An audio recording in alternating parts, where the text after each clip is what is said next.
Hey all, J-Man here. I just want to tell you about beardedshirts.com. It's a great place to get a lot of cool superhero shirts and other merchandise. You can scroll, they've always got sales on. As you can see, they've got these really cool print all over shirts, which I really love. That's Eddie, the founder of the site. And if you're looking for stuff, all you got to do is you click on the search here and you can type in all over. And that's going to show you the all over prints, which are really, really cool. Look at that. You got Legion of Superheroes, you got Brave and the Bold, you got JSA, you got Superman, Green Lantern, Wonder Woman, all kinds of stuff. So check out beardedshirts.com.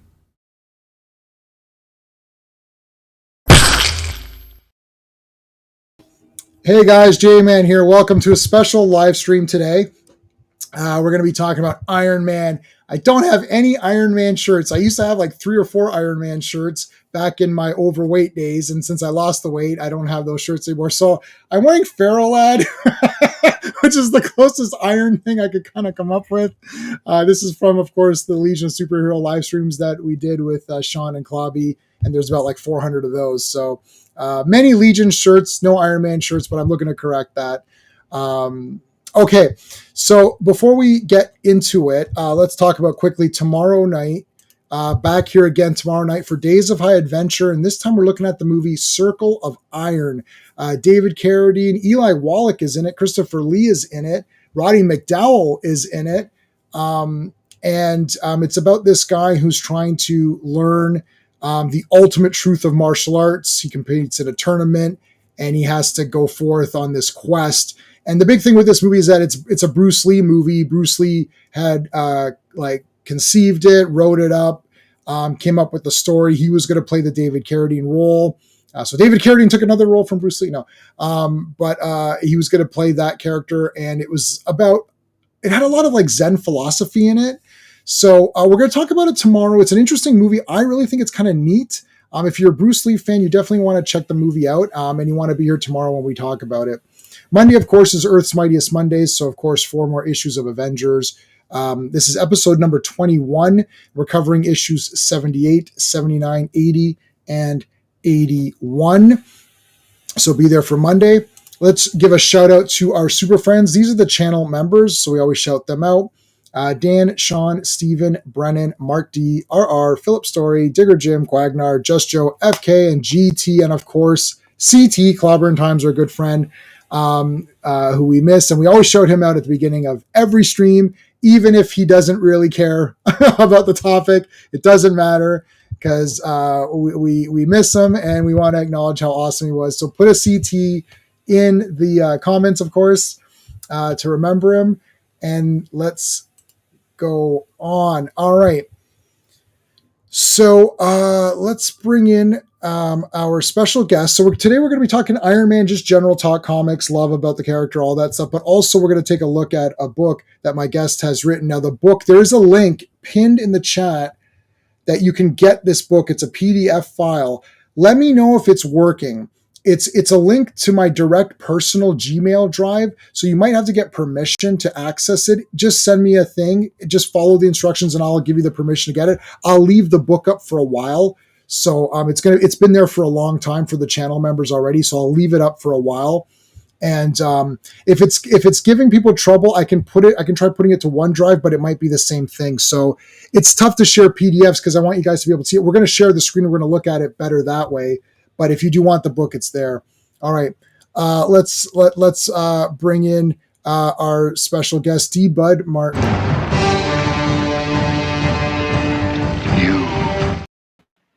All right. Hey, how's it going? Yeah, great, man. Thanks. Thanks for having me on. For sure. Thanks for making my book available. Yes. And we're going to keep it up there I've had it up since we discussed this. It's been for the members exclusive, but I'm putting it out there for everybody now to grab. So let me know if that's working. I can try I put it also on OneDrive. So I'm going to do a share with OneDrive, and let me see if I can, where is the share? Oh, share. Here we go. Let me see if this one works better. Copy link. All right. Let's see if this one works any better. Maybe like book link 2. So let's see if link 2 is better than link 1. Let's see if that works. And if that one works, I'll pin that one to the chat. All right. While we're doing that, let's say hello to everybody. Ooh, yeah, that looks good. Is that one better? Yes. Okay. You know what? I'm not asking for permissions. Oh, perfect. Let's do that here. Let's. That looks like it's a better one. Yeah. Okay. Unpin. Let me remove that message and let me unpin it and let me pin. Okay. So let me. All right. So let's make it a little bit more obvious here. So we're going to pin message. All right. There you go. That's better. Okay. So there you go. That's a better one. So let's say Star Wars Marvel Purist is here. I'm going to put his link up to his channel. Give him a sub, help support him. He's a cool guy. Sean is not in the chat. This is me controlling Sean's chat. Joe Dog is here, though. What's up? I'm just about to head home from a pool party. Awesome. Won't be home for an hour and a half. We might still be going. We'll see how it goes. It's a link for thanks, Purist. Yeah, I got that message in time, so I was able to get rid of that. Fake. I'm a fake fan. That's right. I'm a fake fan. I put the wrong. Hey, Phil, what's it going? How's it going, Phil? D Bud's also in the chat. Thank you. CT. Got a lot of CTs. Looks awesome. Perfect. Thank you. I like that. I'll throw a CT. Oh, I got a CT in there already. Good. Okay. Before we talk about the book, so Iron Man. I know so through going through your book, I read that you have every issue. So what we're going to do is we're going to spend the next hour showing every. No. Okay, let's get going. Let's just like, so you got 1 to 2. What was it? 2. Well, it's up to the 200s, 200 and almost to 300. Yeah. I ended in 1990. It's going through the armors from 1963 through 1990, because frankly, that's that's around the time I was getting out of comics, right, out of my stores. Also, I didn't like the storyline after that, which John Byrne did, which was the Armor Wars 2. And they did some little bit of stuff after that. And thankfully, I actually stopped buying the book completely the month before they went to the teenage Tony Stark storyline and all of this. No. Right. So, and I kind of, some of this stuff after the period of the book that covers, I kind of dropped some of the issues.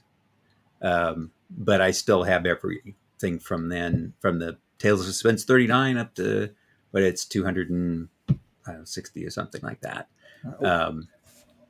And I used to have all the Avengers issues except Avengers #2. That was the one issue I was missing. And I got rid of a lot of the earlier ones, but I still have a lot of the ones. In fact, the ones you're covering now on your streams, I still have those, that era.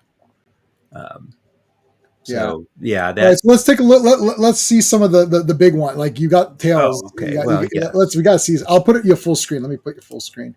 I mean, there you go, right there. That's crazy. Hey, Skeptic, how's it going, buddy? Now, This one I got a little bit cheap though, because there's a flaw in it that somebody wrote on the oh my god page. Yeah, so I got this very cheaply. It was very inexpensive because of that. When I got it at the time, it was only a few bucks. And at least it's not written on it's not written on an art page. It's just the art the rest of it's fine. And it's real Skeptic. D-Bud has every issue of Iron Man up to like 200 something. And then you'll see there's several of them I have. You'll see they have these. Oh my god, hole punched. This was my business partner. I was buying these from him in the late 70s. And I wound up become a partner in the stores like a decade later. Right. But he picked up a big giant collection of comics that they were like, it was they had all of them hole punched and in 3-ring binders. Oh, but it was sort of a like an archive almost. And they right, were, I right. mean, the problem is that they're in beautiful condition, except for the holes. Oh man, that's crazy though. But that was like the only way to find some of these at the time. Right. Um, like this issue was a hard one to get. The Hmm. second issues, I mean, I used to have almost complete collections of a lot of titles, and some of the ones that I'd be missing like the first few issues on some of Hmm. them, but it's usually the second issue is always the hard one to get. I like Avengers #2. Right. Didn't get that. I mean, I had an opportunity, but I was like, I was getting out of the stores. I'm like, I can't justify buying that now. Damn, And but and then like, I think the last issue of because I had a complete run of X-Men. oh, Whoop, sorry, last one sorry. that I got was X-Men #2. That was a hard one. So here's another one with the hole The hole punches. punches, right? Yeah, but other than that, I mean, it's in beautiful shape. That's crazy. So someone just, yeah, they're just collecting them, and they're just like, well, I got to store them somewhere. There's no Well, it's bags and boards, people. There's no slabbing and all of this no, yeah, crap, no right? slabbing, no. But yeah, I mean, it was a huge collection. It had almost everything. I mean, Wow. I got tons of books that I couldn't find otherwise at that time. Yeah, that one's, yeah. So I've read all of These these are all now. ones that you've been reviewing. Yeah. Yeah, yeah, I've been going through all of these, and The if you Mad notice, I'm not. Pharaoh. Yeah, so I'm not doing reviews because it's weird to try to review it. I'm just going through them and the way we do it on our live streams, but just in shorter format, right? Somebody they didn't complain, but somebody had mentioned that, when you're going through two or three or four comics, why is it 3 hours, right? And I said, well, it's really a hangout session. Yeah, Yeah. Crimson Dynamo, that's Now, awesome. yeah, this is not one of the Hole Punch ones, but this is Yeah, the that's good. first really early issue, the first, certainly the Gold Armor issues that I ever got because it Yeah, had the that's Crimson crazy. Dynamo. Yeah. So this was the first early one. And then this, I believe this was the last book I needed to get the complete collection of Wow. Iron Man. Melter, yep. This was the last one I needed. I wasn't finding it. Yeah, those are all great. Yeah. They all look really good. Oh yeah. I mean, these early Oh ones are my in pretty good goodness, shape. yes. This Yeah, the new first Iron the Man. first new Iron Man, Yeah. and then this was the first early one of the horned helmets that I picked up was this one, and I'm like, oh Right. my god, look at this beautiful Kirby cover. Yeah. Angel. Oh man.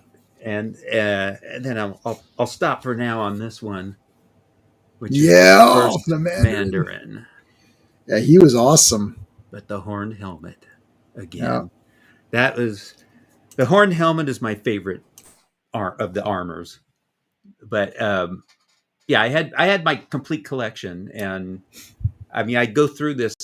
There's an introduction in the book that kind of goes through this. I mean, I collected the books. Iron Man was one of the titles that I started collecting. The first one I ever bought was Iron Man #6 out of a Wow. 7-Eleven in Burbank in 1968. And that was one of the titles I regularly collected from then on. And then in about the late 70s, 74, late 74, or no, actually late 73. It's very late 73, November. I found a first comic book store and that's when I started buying back The issues. back issues. Yeah. And by the late 70s, I had completed a lot of the collections that I as far as I'd gotten. I mean, I sold my collection in I think like 80 or 81 Mm. because I was simply running out of room. But the one that I kept was Iron Man. I mean, I wish I had saved them all now because I had a complete run of X-Men comics. I had all the Avengers except issue #2. I I mean, had to have all the X-Men and I Avengers, that's had crazy. Like that's like I I had can't even. Fantastic Four #5, and then from #8 up, all of Wow. them. I had Spider-Man from #3 up. Oh my god. Uh, I mean, it was all the stuff. I had tons of Tales to Astonish. I mean, it's just now it's like, oh damn, I wish I'd kept them all, just for Yeah. the fun of being able to show them, to you guys. Actually, more of that because I mean, I had them, but I don't I'd be overrun with them if I still had them all. But get a bigger house. How about Purist is asking, what about John Byrne? So I've not read. So well, what did you think about this run? This in 1993? I'm not sure. I did not like it. But you have these issues, right? Or no, is this? I'm sorry. He's saying this is the 90s. I got you. Well, yeah, 1990. Yeah, I actually did not like the Byrne run that he did. That's actually when my book ends before that starts. That's the cutoff, is just before the Byrne issues start. I see. Because I didn't care for what he did, and I don't really care for John Romita Jr.'s art style. I mean, he did the book when he first did the book. He was kind of doing more like his dad's style, and it was more heavily influenced by Layton's inking. But when he developed his own sort of style, I didn't care for it. It worked in some things, but it didn't work for me on Iron Man. So, but actually, a little bit after that, there was the issue. It was 281, I believe, with the War Machine. It was the first War Machine issue. Okay, yeah. And in the letters pages of that, someone was, I think, asking about the different weapons and such. And they kind of put out a thing. So, oh, gee, does anybody have a list of all the Iron Man weapons and armors and all that stuff? And I'm like, well, I got them all. I got them all, yeah. I love Iron Man. That's kind of something I've thought of doing anyway. So I kind of put it all together. I just went through all the books and cataloged all the things that he used. And I'm like, man, I could make a book out of this, but I don't, I want pictures and all of that. Well, at the time I did that, and the scanner I had was like a handheld scanner that was like, I remember those. My hand. And yeah, it's like you could get a strip of. Yeah, I could get like a panel maybe, right? And it'd probably be black and white. And I'm like, So, but years later, I'm like, wait a minute. With all the software we have now and bed scanners and all that, I can do it. I could put the pictures in and color and all that. So I finally put it together in like 2010, and that's the book that you can get through the link that J-Man has generously put on at the top of the pin there on the chat. Yeah, I'm going to take a look at it in a second as well. Apparently, critics at F4 was best for you. Oh, I'm not getting into that rubbish right now. I did post the Galactus trilogy. So 48, 49, 50, I posted a video of going through it the way we do it on live streams, except it's 20 minutes instead of 4 hours or whatever the hell we do. So if you guys want to see that, I definitely recommend watching that. And that's no jokes. Like, I'm not telling jokes. I'm not being funny. I'm going through it the way I did the Iron Man. I've changed the way I want to present this stuff. The live streams are hanging out and we're having fun and chit-chatting, and that's fine. But these videos that I'm doing, I want it to be content. I don't want it to be just commentary. It's like, here's the comic, here's what's special about it. Here, just a quick look at it, 5-minute video. Like these Iron Mans are like 5-10 minute videos. That's it. Just to show what's going on. And that's that. I don't want to get into like fighting or any of that stuff. I just want to present the comic. And the only one that I have, I mean, I've got a few. I've got this is the first Hawkeye. It's not slabbed. It's in one of these. It's like it mimics a slab. Yeah, there you go. Yours is a better copy. Yeah, I think your copy's better than mine. It's got a little spine wear. Mine's like brutal. It doesn't look that. It looks better because I put it in this thing. Because it's in that. Okay. Yeah, and it looks shiny. It looks very white. Yeah, the white cover looks really good on that. Probably because the shine helps. Although the lighting in here isn't great because I got the sun's going to come through my windows. I had to close my shades. I actually got the overhead lights on. Well, Hawkeye is one of my favorites. So I got this more for Hawkeye than I did for Iron Man. I do have. So people have seen. I've got. I don't have big premiere issue, but I got 2 and 3. I know you've got it. I know you've got them. And then I've got a decent. These are not slabbed either. These are just top loaders. I just put some of the older ones. I just put in top loaders just for my own. Yeah, there you go. Yeah, this is the first issue I ever picked up when I was number 6. Now this is not the original copy I had. this is a better one I picked up later, but this was the first issue I ever bought when I was, I should have number 6 years old. Yeah, there's my number 6. Yeah, and I think we reviewed this on Klobby's channel, him and I. I've seen you on his channel. Yeah, because I wanted to do this one because it's the first one I ever had. So I'm not going to go through all of mine. I'll just you can see very quickly, like some of the earlier ones are here, and then after the early ones, like this is 8. I think I've got like 2 to 10 or something like that, and then it starts getting like now we're into 13. Yeah, I did 12 and 13 with Klobby also. That was the last game I did with him. Now we're into like 100, and so 120. Like now it's like way past. Mm-hmm. That's a famous cover. Everyone knows that cover. Yeah, I mean that run was the Michelini Layton cover. Color run on the book.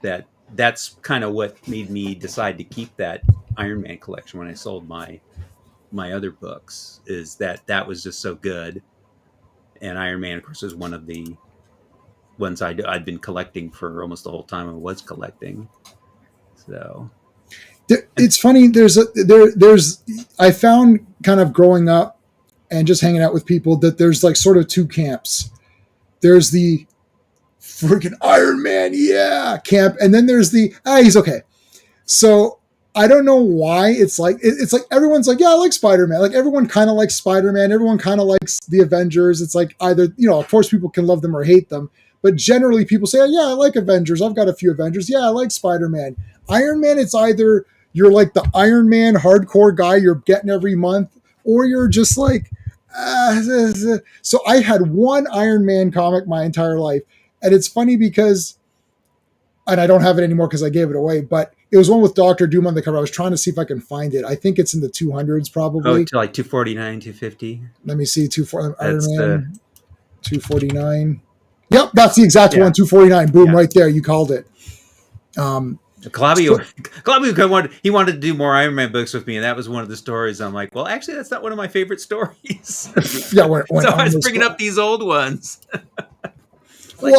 These old ones that I first bought it, I drew Iron Man. So Iron Man to me is one of the coolest looking characters, or let's say superheroes in comics of all time. So I always thought he looked awesome. I love West Coast Avengers, but I never got into his own book. And I kept trying, and I'm not going to show all of these. I'm just because I've already taped them up. But every time a new Iron Man series comes out, boom, I grab that one.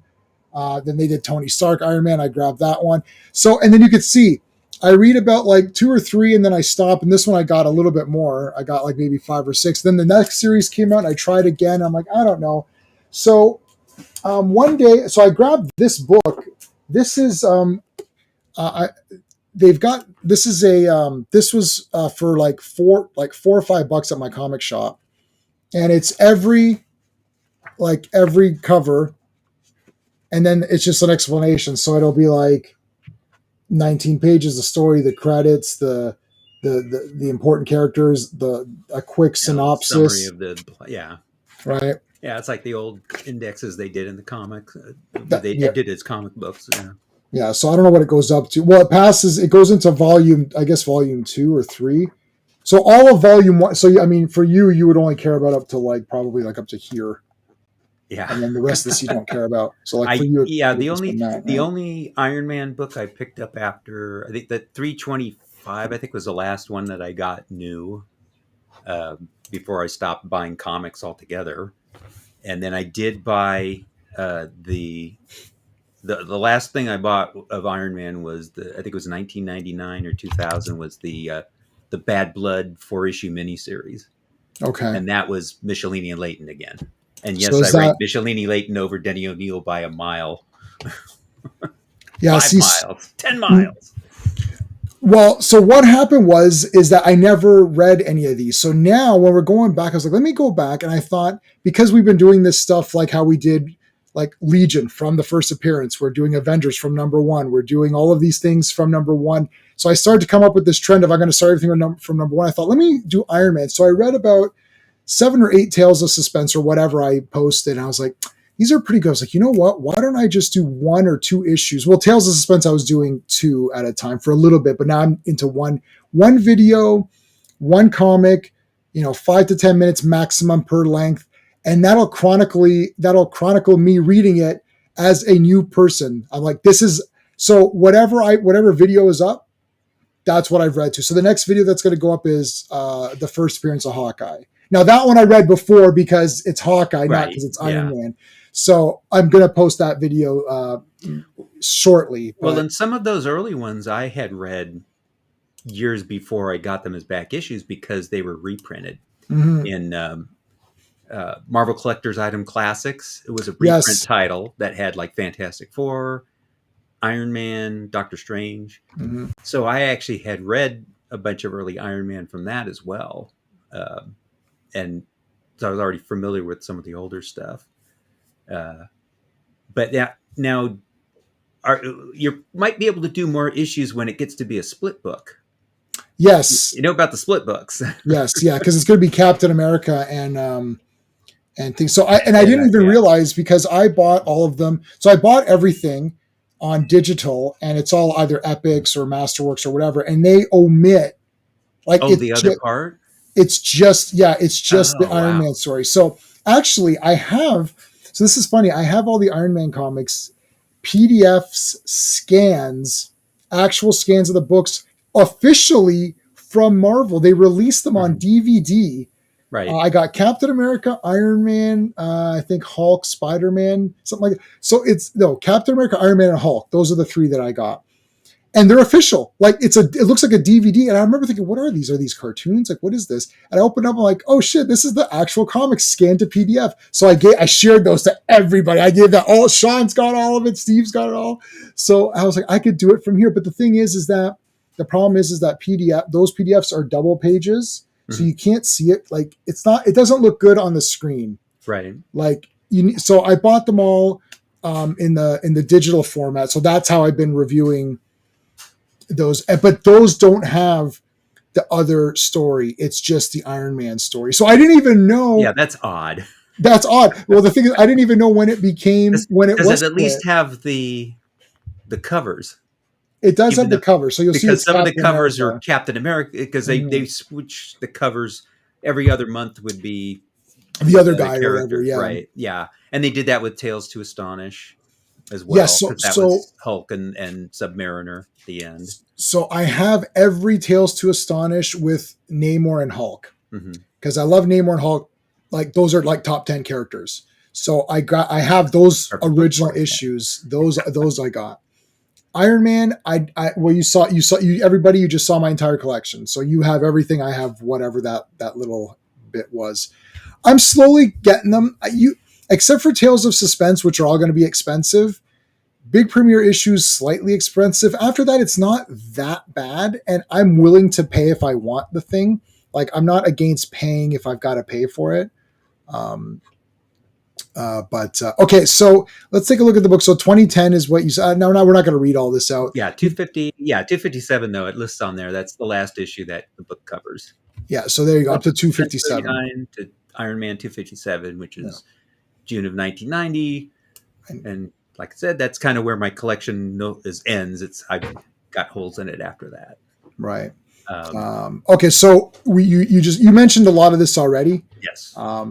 Yeah. So we can, unless you want to mention something else, we can kind of move on. There's one I forgot to dig that out. There were some indexes, sort of similar to what you were just showing of that Iron Man thing, that someone did in the late 70s, and it was called the. I give you a scroll up a little bit. It was in there.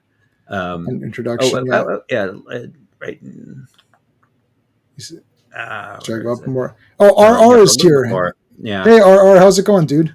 Hey. Yeah, good. Thanks. How's yourself? Great, thanks. So we're here with D-Bud talking about his book. Make sure you download it from the. I don't know if you downloaded it, buddy.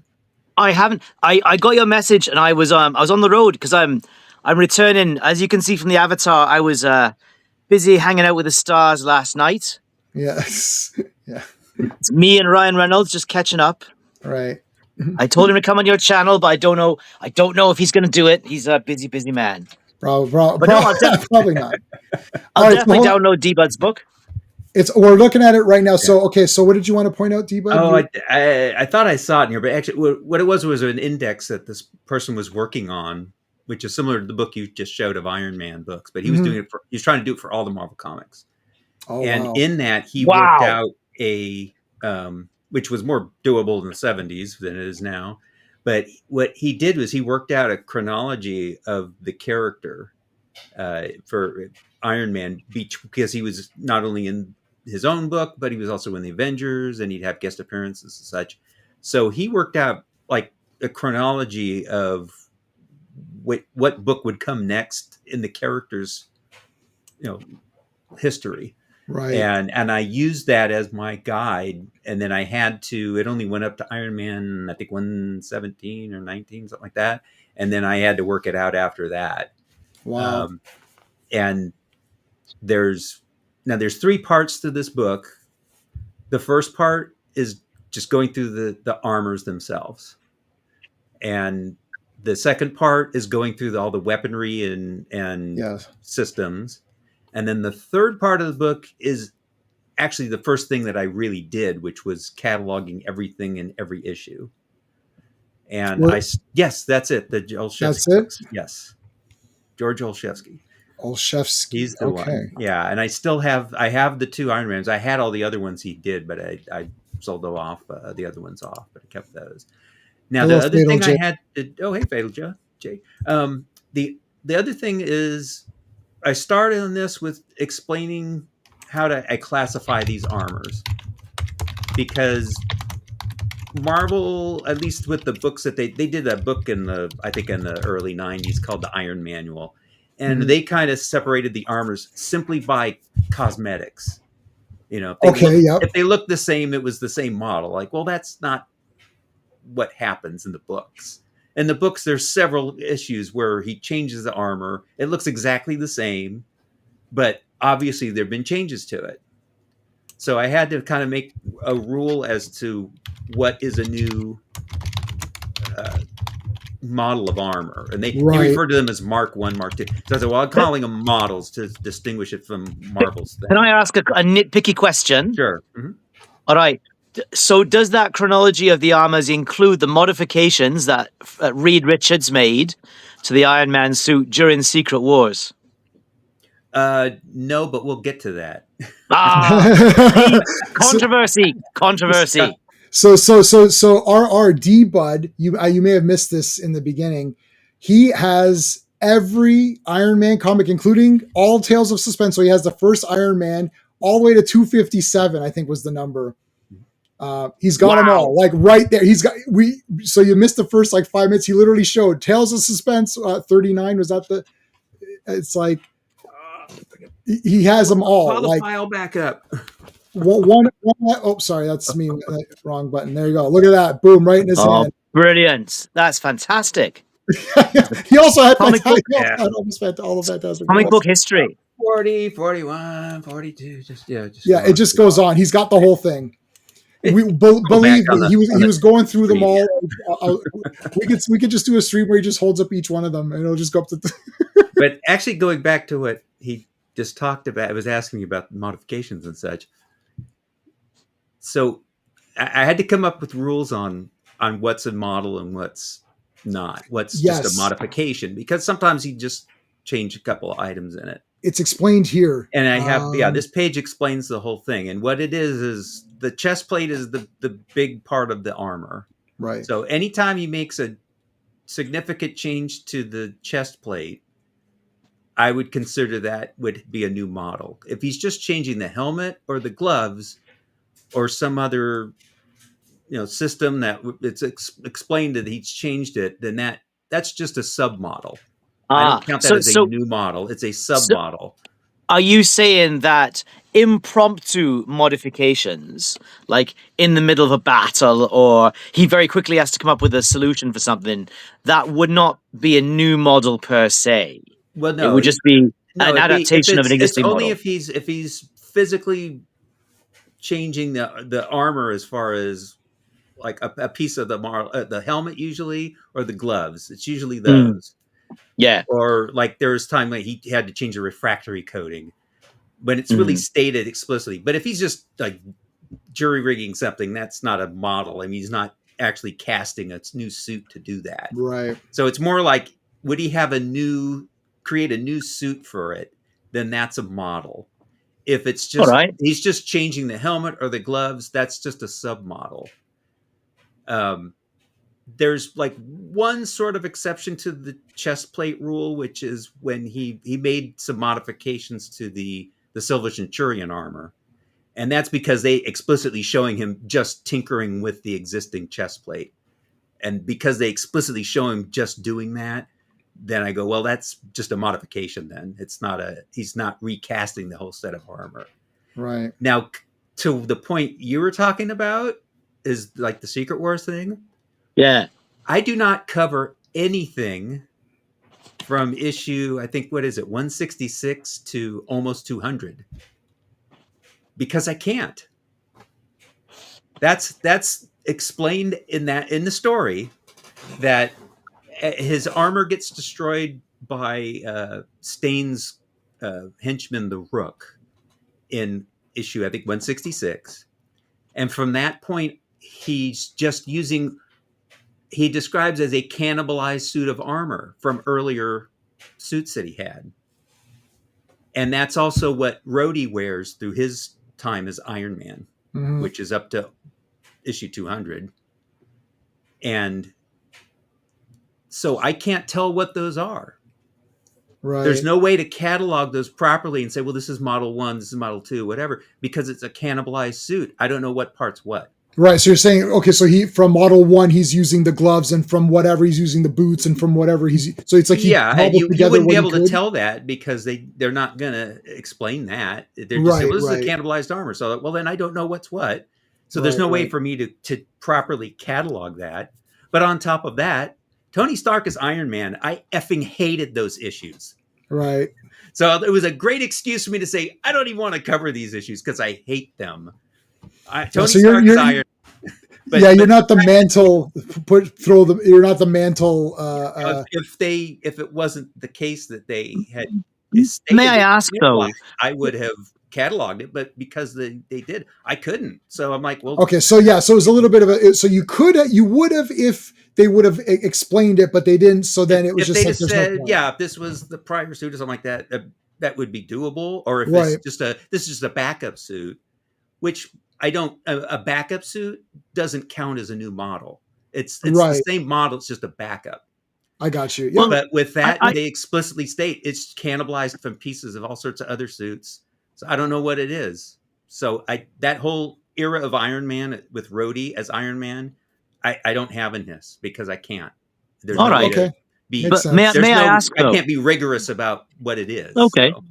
May I ask you though, how did you feel about the whole? Because the change to Rhodey as Iron Man, if I'm remembering correctly, is precipitated by the Demon in a Bottle storyline, where Tony's life gets really out of control, and for a while he decides he's not safe as Iron Man. It's a second one though. In the original Demon in the Bottle, that's only a few issue arc. In when Rhodey takes over, it's him. Stark kind of relapses into alcoholism, and then that stretches for a couple of years. And that's when, I mean, early on in that, he gives up being Iron Man, and Rhodey becomes Iron Man. Stark becomes like a Skid Row bum for a while, and he finally comes in. But that's it was sort of a, they were just sort of copying the story from earlier and just extending it on to more stuff. And I personally hated that. It kind of mirrors Robert Downey Jr.'s real life story. Yeah. But it was sort of to me, it was a ripoff of what they did in Green Lantern, where they had, well, let's have this other character, John Stewart, take over as Green Lantern. And he's, instead of a white man, he's a black man. And I'm like, well, they're just doing that in Iron Man. They're just copying Green Lantern. Right. That's all. And I loved Rhodey actually in previous issues, but when they make him Iron Man, it's like he's not Iron Man. Hey, Tony Dave Stark C. is Iron Man. I like him as War Machine. I didn't like him as Iron Man because he's not Iron Man.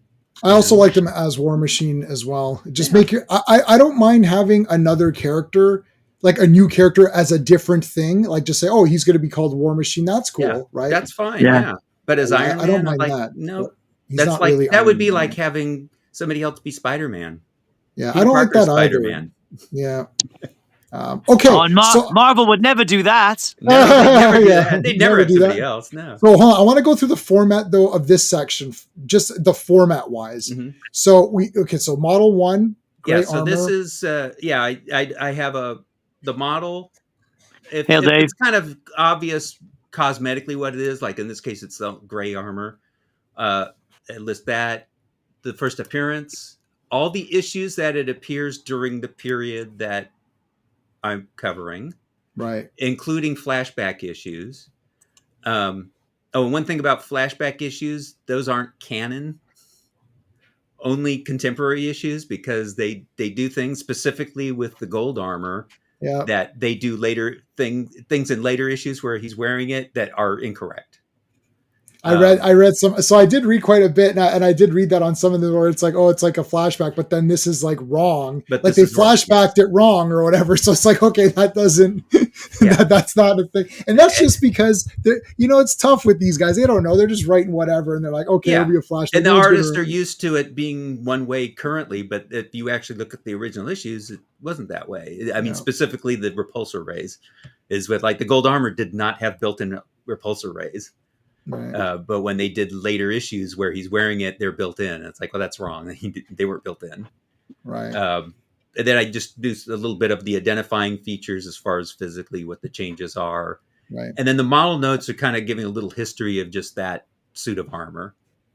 After that, I list all the systems and weaponry that are used for that suit of armor. If and some of it's mostly weapons, but True. sometimes it's things like the pacemaker system, of course, Mhm. sensors and computers and things like that. That there's specific functions; those all list out.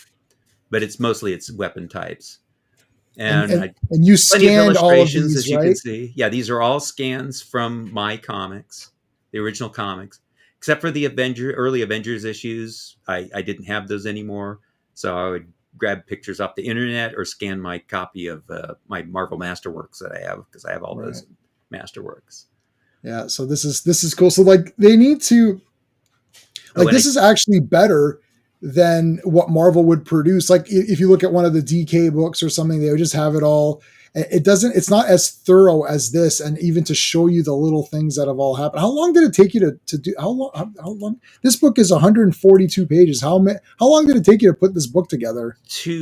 Well, I mean, not counting the original list that I put together, I don't know how long that took me, which is part 3 of the book.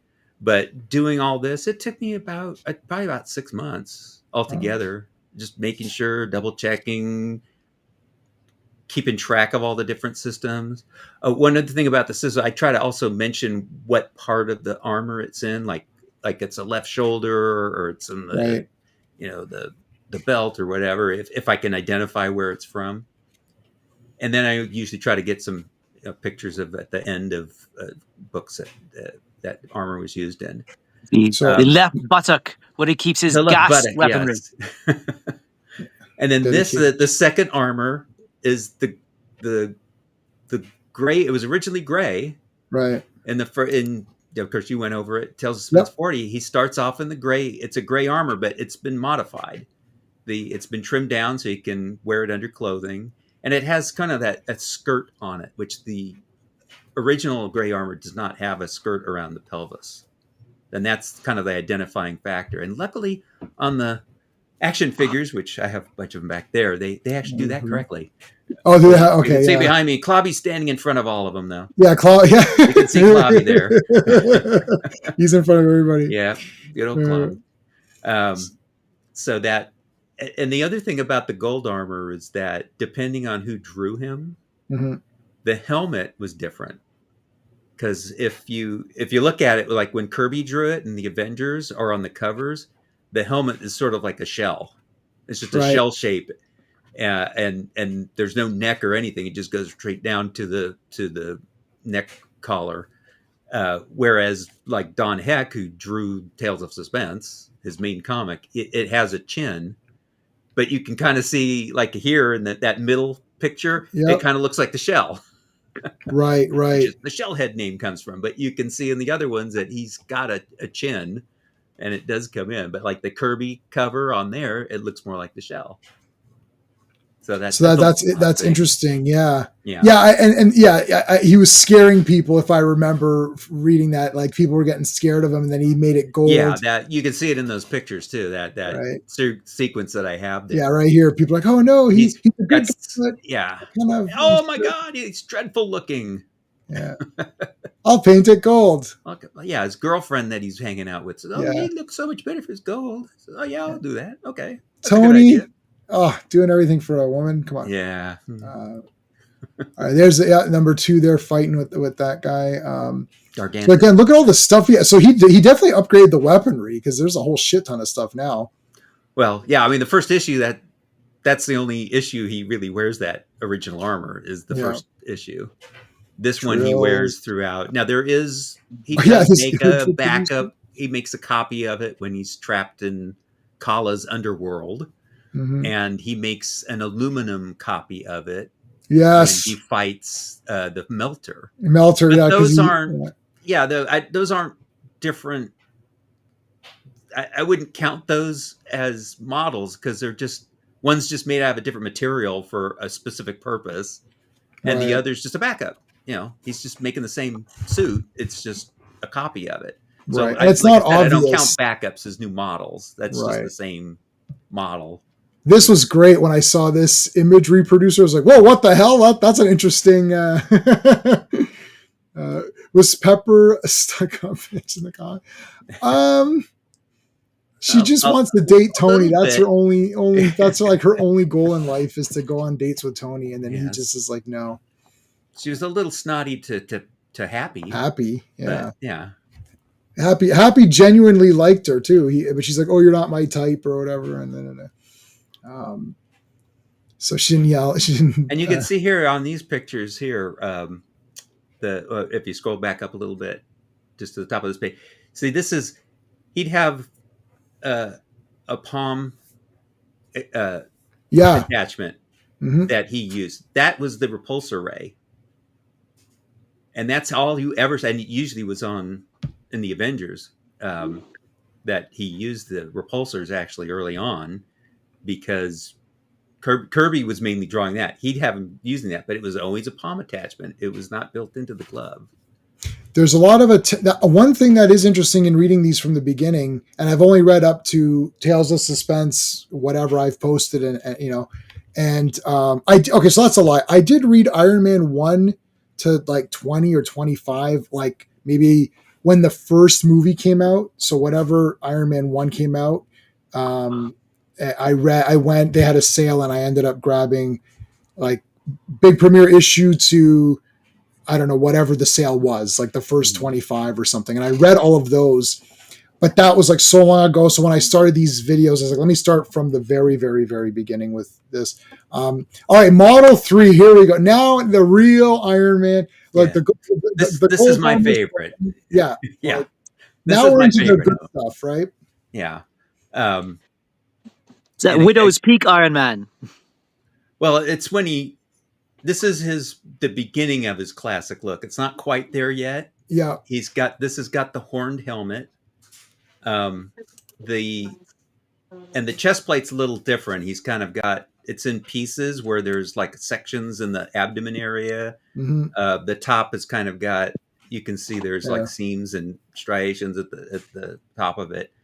But this is Steve Ditko's remodeling of the Iron Man suit, which is sleeker and it's got different color to it, so it's not just gold, and it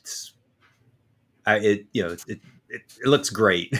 It looks so much better than the other one. Looks like a robot. It's still even after he paints it gold, it just looks like a gold robot. And this looks more heroic looking, For sure. more human looking. But I love the look of the horned helmet. Yeah. That just looks really neat.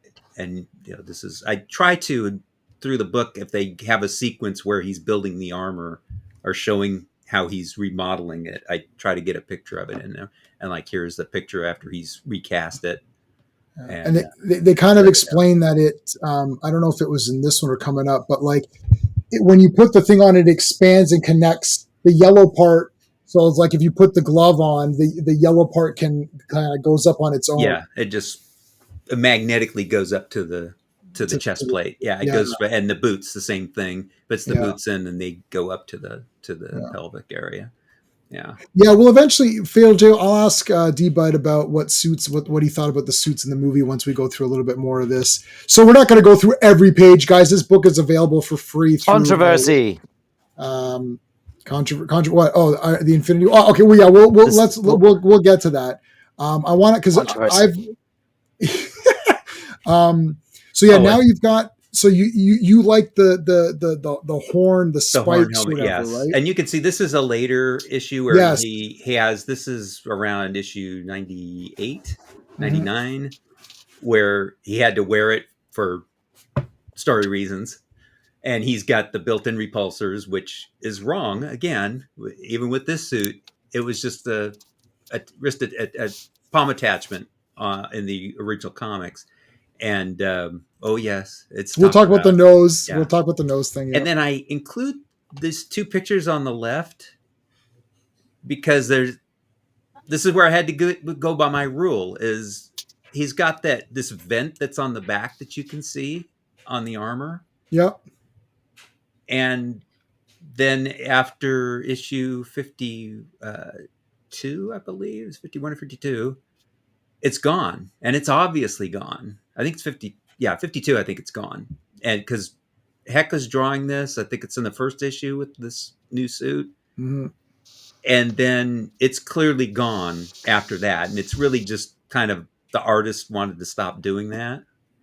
But because it's a significant change to the chest plate, when they did that, I then had to create another model. So this is model 3. But then it only lasts a few issues because they removed this vent from the back. So I go, well, that's got to be model 4. Model, right? Yeah, because he's literally removed it. Yeah, there you go. You got the some of the accessories here. The belt, yes, the belt and the beam coming out. That's all there. The jets change. Like these are like more of a chemical one. The other ones are just air jets. This is more of a chemical one, and it's always kind of leaving little vapor trails after it. So it's tough with Iron Man because sometimes there's artist's discretion too. Like, how do you represent? How do you represent the thing, and what is it actually? What actually is it? Now I've read both of these issues actually, because one for my Avengers stream and one for my Iron Man videos. But that's cool. So okay, so now we're into 4. Now, is this your? So is this technically? Have we passed your favorite, or is this now technically your favorite? Well, this is still a favorite as well because it's the same look. It just doesn't have the vent on the back. Okay, so this is the same. Yeah, you're counting. But because, and I'd say that I see. Identifying features. I go, well, because they took that out, and here's an image to illustrate it. Right. It's clearly not there. Don Heck was the main artist. He showed it in those previous issues, and then here it's clearly not there. So I'm like, okay, that I have to call that a new model by the rule. But you can see the repulsors on these are still it's an attachment. It's not built into the glove. Yeah. He had a lot of That's one thing I've discovered when going back and reading these. It's like a lot of this stuff that's going to become part of the armor that you just think is, that's just generic part of the armor. It's an attachment piece. You're like, it's like, okay, that's interesting. It's like, but anyway, okay. So Black Widow, this is another surprise. So she appeared. I forgot that she had appeared in Iron Man. I can't wait for you to do these issues here. Yeah, I'm going to do them all. So I'm definitely going to do them all. Because this is a great story. This is, and this is a weird one. So this is this is the first one that I call a modification Okay. because he changes the helmet. And you can see here he gets rid of the horn. Yeah. He's got rivets instead. Yes. And on this one in particular, he's got rivets going down the center line as well of the helmet. Oh yeah, he Now, does. and you can still see, you can kind of see in this picture, he still has, you can see the little seams or striations in the chop of the chest plate there around the shoulders and all. Mm-hmm. But this is a continued story. 54 and 55 are it's a cliffhanger ending. It's a continued story. But the armor looks different in 55 than it does here in 54. So again, And I'm that's like, just so this was one I was like really difficult. I think, well, because there's no way in hell he could change the armor while he's in the middle of battle here. right. I have to kind of go with the fact that 55 they just went with changes they were going to do and drew it in 55 that way. But you have to count it as being in this story as still being the same armor. But there is a little featurette at 55. It's after the main story that's talking about his armor. And in that, it shows that some other changes that you do not see in 54 or even 55, frankly, Well, but until the little featurette. And so that we'll actually see on the next model. But I had to kind of go that these two issues were that same model. And it wasn't until the featurette that it becomes this model. And this model lasts a while. Okay. Yeah, 55. I was just checking my schedule. 55 is going to premiere on July 22nd, so a few days from now. And then 56 is on the 29th. So I've already read those and the videos are posted. So they're dated out.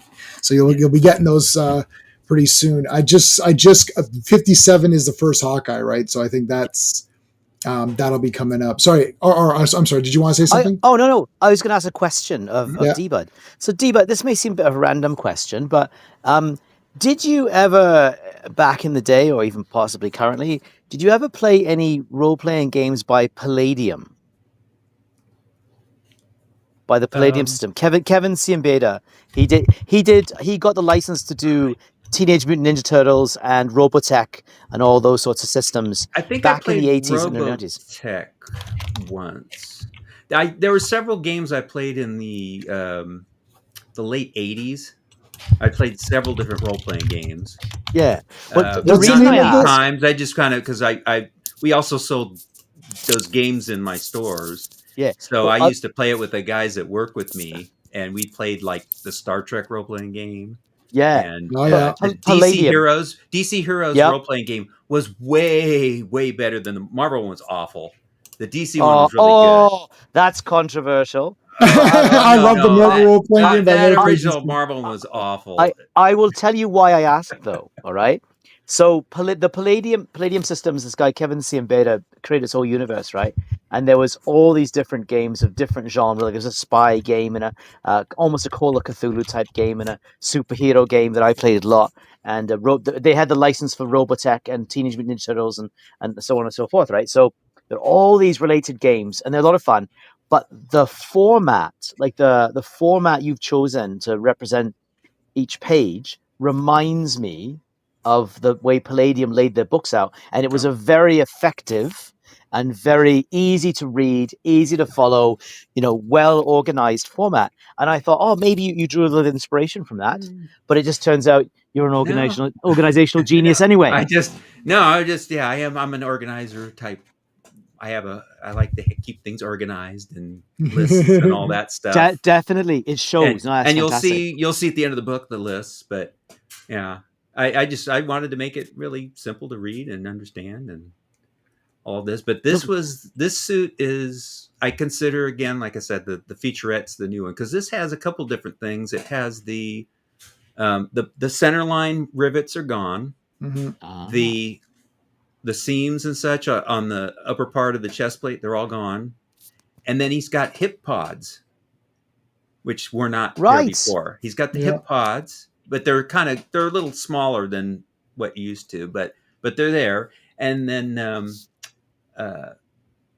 was one other thing in there that's, the The other thing is in that little featurette, it's the first time it shows that the repulsor rays are built into the gloves. Yeah, they're inside now. Yeah. And then like you see in this illustration here, which is the same model, but it's a later submodel, which is why his helmet looks different. And because Kirby's drawing it too.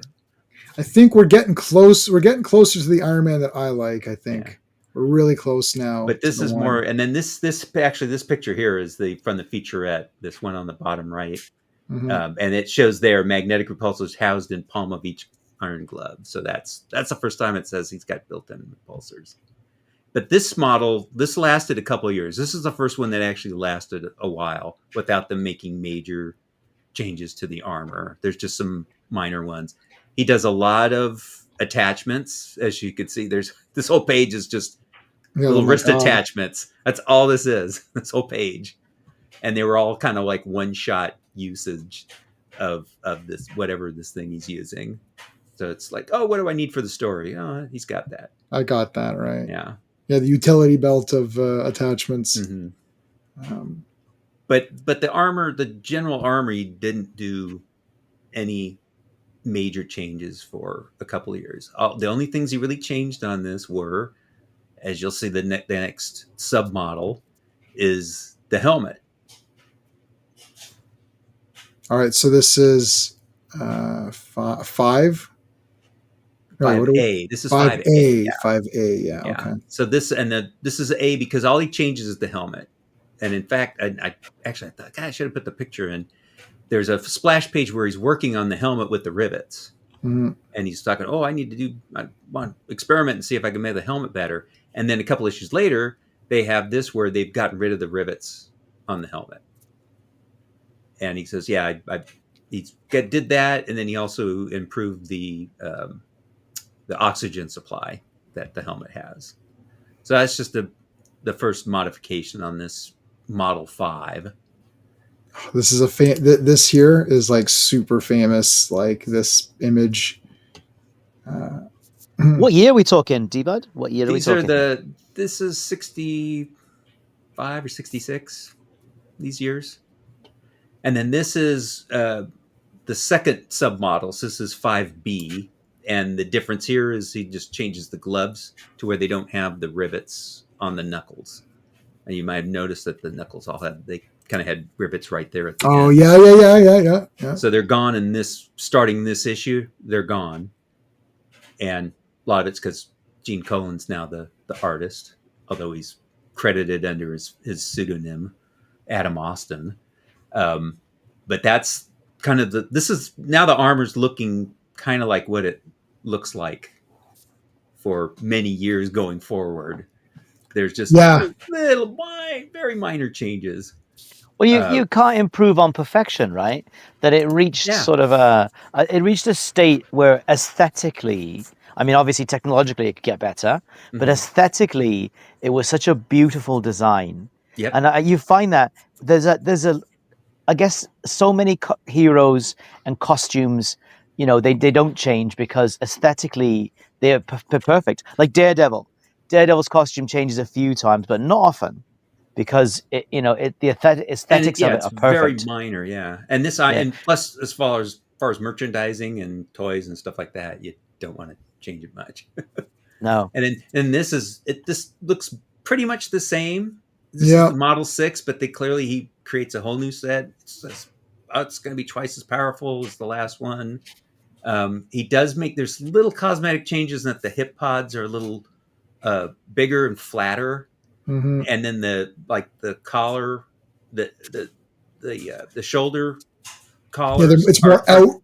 They stick out more. They're thicker looking. That's kind of the cosmetic change, but do the hip pods disappear with the Silver Centurion? Because the Golden Avenger armor that comes after that, I know if I probably misused the name for it, but for example, during Byrne's run on West Coast Avengers, there's no hip pods. But was it during the Silver Centurion phase that the hip pods went out? That's when they dropped. When that had that armor. Because Rhodey was still using them in 1985. Yes. But because it was these carry through all the way through when Rhodey was Iron Man. This is pretty much. I think we're pretty much at where I would say this is And this is like the this is yeah, Iron and this is the Man. last transistorized armor, because it was always the transistor powered, Yes. which Okay. doesn't make Well, sense because transistors aren't power plants; they're switches. but actually, no, that would have been in keeping with technological advancements in the real world, because the transistor was invented in the 50s, wasn't it?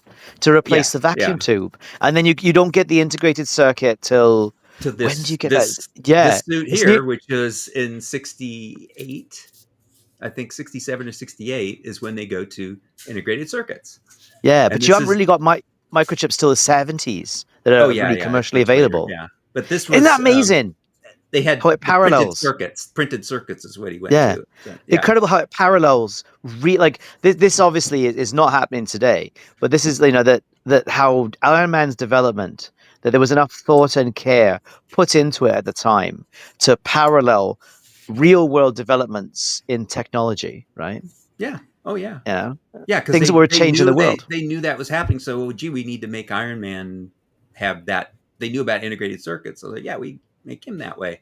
And this was the first armor I saw, of course, because issue 6 was my first issue, and this model lasted for like 4 or 5 years.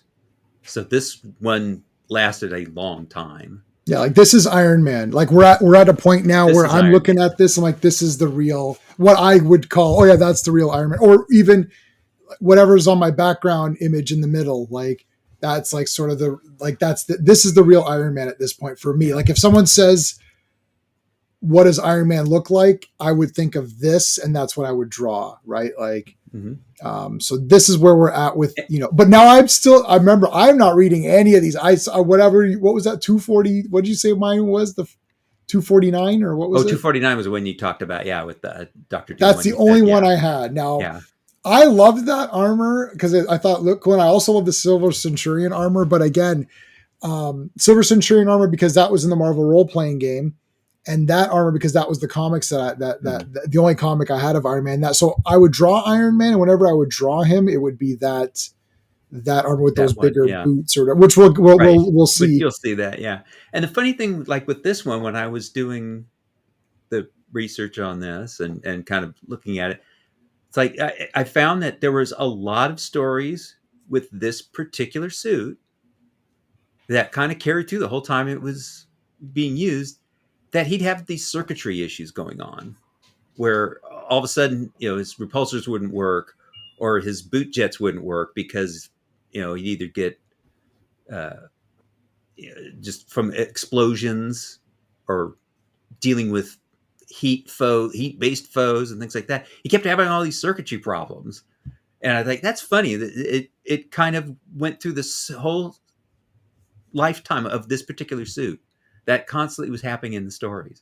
So that's weird. It actually fits with this being a model because it kept having that same problem. All right. Teething problems with the new circuits. It's unusual. It's like, wow, all through this. And it's like this, even though there were different writers, it's just that they had the same thing going on with the suit. I mean, this is the thing with these. It's like the web shooters don't work, or there's always got to be some kind of thing like, it's like, oh, I'm out of the web fluid. Oh, well, yeah, but that was but that last model, this Model 7, was a consistent thing. It was weird. And then that stopped when he went to this model, which is Model 8.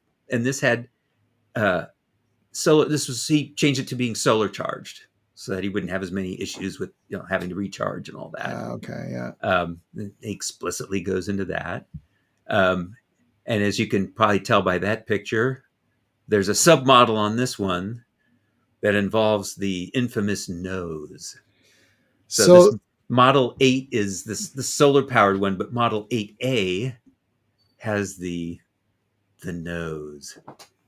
Yeah, and I think so. The story I heard was that like Stan was walking around. He's like, "Oh, how come Iron Man doesn't have a nose?" And then people misinterpreted that as, "Oh, he should have a nose." And then Stan Lee later, this is what I heard. Then later, Stan Lee said something like, "Why does he have a nose? That looks weird." And so I don't know, like, why is there, like, what was that? Do you know, or any clue of like why? I don't know why they added. I think they just wanted to do something a little different and see what because they probably thought, yeah, it is kind of odd that he doesn't have a nose on his nameplate. Like, like Doctor Doom does. Doctor Doom has a nose on his faceplate. Right. So let's put one on Iron Man. And, fan reaction was yuck. So they got rid of it after about a year. Maybe the nose makes him look sort of. I think it adds to Doctor Doom's sort of evil, twisted look. Sort of the nose, like it's not like the nose feature. It makes him look sort of more like a horror feature because Doctor Doom, of course, is kind of a horror character, really, compared to Iron Man. Yeah, like Iron Man's about technology as something useful and powerful and helpful, and technology's good. Whereas Doctor Doom is like technology in its most twisted form, right? Mm-hmm. I always imagined his like Doctor Doom. I always felt it was like closer to him. Like Iron Man's more like it's protection, so you want your nose out there getting broken. Like it's like concealed, and it's like not Doctor Doom. He's wearing it to hide almost his face. As his face. Yeah. Right. Like it's hiding his face. It's not protection. Like it's not. Well, no, he doesn't wear the armor for that primary purpose. The armor is his face. Like the armor, J-Man had got it right. That Doom, the image Doom wants to project is the armor, whereas Iron Man's armor is both a weapon and a disguise. Doom's armor is not a disguise. Doom's armor is his persona. This is me. I'm a powerful ruler. It's literally he's a man of steel, right? As in like a Stalin figure, right? Man of steel. So anyway, sorry, but you're saying. No, we're about to get to the submodel 8A, and I mean story wise, he's battling the Mandarin. He's got a deep sea base. It's in like the Mariana Trench, and he gets the shields plexiglass shields he has in his helmet for when he's underwater get cracked because of the pressure at that depth. He says, I'm going to have to do something about this. And that's when he modifies the helmet to have the stronger mouth and eye shields. But at the same time, he says, I'll just put a nose on there. So story-wise, that's why they added it. And, of course, fan reaction was no. Wait. No, it was so he could do cocaine while he was in the suit. That's right. Yeah, just like Robert Downey Jr. Yeah. This looks super weird, man. Like, oh dear, it's like, what is happening? Yeah, that's about what, like, probably 99.9% of readers felt. It was like, nah. I kind of like that face, though. That's kind of a No Man Thunder Agents vibe. I was going to say, it looks, but that picture, it looks okay, but that's kind of not how it looked in most issues. But also it's creepy. It looks like a villain face or something. Like I don't know. It just looks like a horror movie mask or whatever. Yeah, I think you're right. That's kind of the vibe it gives. Like it's like I'm thinking like I don't know. Like I'm trying. It looks like someone. It's not Ghostface or something, but it's like something weird. It's a horror character. Yeah. No, I get you. Yeah. And all these covers are just that. That's. And I used to have that cover of back that one on the right there, that Kirby cover, issue 80. I used to have a T-shirt of that, and you were saying like you were big before and you can't wear the shirts. Yeah. I was smaller then, so I can't. It was just like a size S, so I can't wear it now. Phil Owens has a great comment in the chat. Have you seen it, Iron Man? I guess you could say Iron Man's nose didn't run for long. Now he must take an antihistamine to get rid of it. Oh my! Here, where's my? What do I have?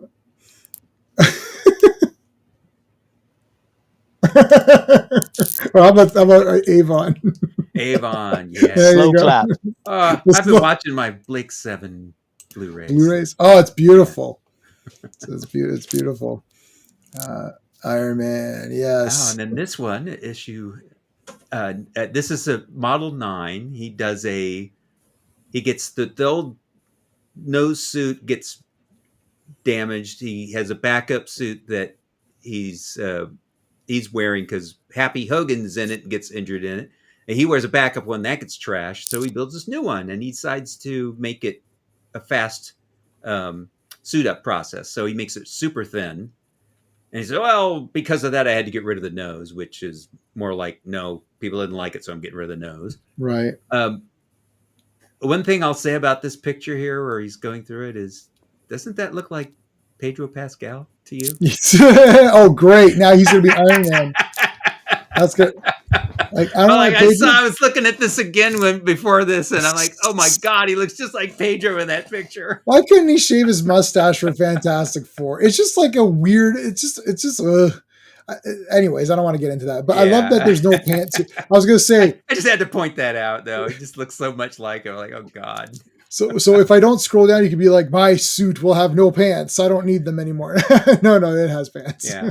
Now the problem with this suit is because it's thin. He said, well, it's going to be a little bit more vulnerable because I had to make it really thin to be this kind of shirt-like thing.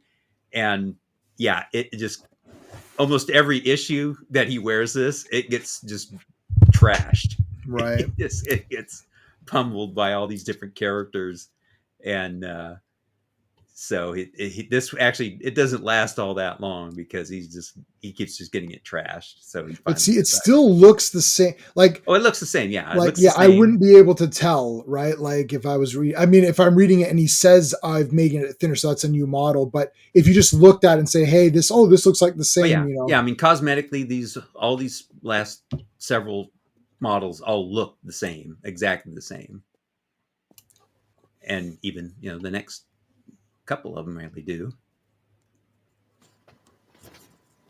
Iron Man. Yeah. But I mean, he just gets it trashed. So he builds Model 10 where he's okay, I'm going to go back to a stronger normal type one. I'll get rid of the fast suit up. The only problem with this model is that it only lasts for 3 issues. Because he gets, as you can see, he fights Ultimo. Yeah. And this is in this first story.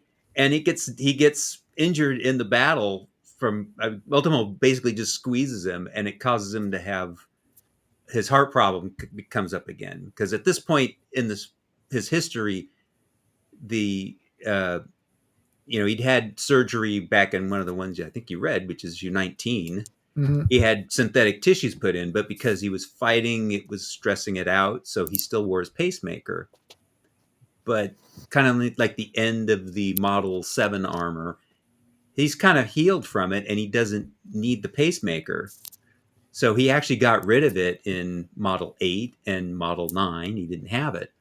And in Model 10, he doesn't have it. But he develops a problem because of Ultimo squeezing him so hard, his heart issue comes back. So he only wears this armor for 3 issues. So this is kind of this Model 10 one is a weird one because it only lasts for like one story practically. Right. It's just the Ultimo is a 2-issue story, and then he comes back to the plant and has to deal with something. So it's only those 3 issues. So hardly anything's used in it. So it has very few systems that you can see. You could do all the models that he's had, not armor, just the models he's dated. Yeah, try doing that one. Just during the particular issues I have, yeah. It's the Cindy Crawford issue. Well, the girl he was seeing when I first started buying the comic got killed in it, so that was sad. So then this Model 11 is the last one before the cannibalized armor. Right. This does have some submodels to it, but this is the last one that he builds before all the stuff happens with Rhodey becoming Iron Man and all that. So he has to put the pacemaker back in. It's kind of the big thing on this, which is why it's a new model. But this actually lasts a long time, this model also. This is also the best documented of all the models, not just because it lasts so long and he demonstrates so much with it, but there is and I've got a picture of it in here. There's a scan. They're captured by, I'm forgetting their names. Here you go. These characters they're from Thor. I'm blanking out of their names, and they do a scan of him. So you see this whole scan of his armor, and it shows a bunch of aspects of it.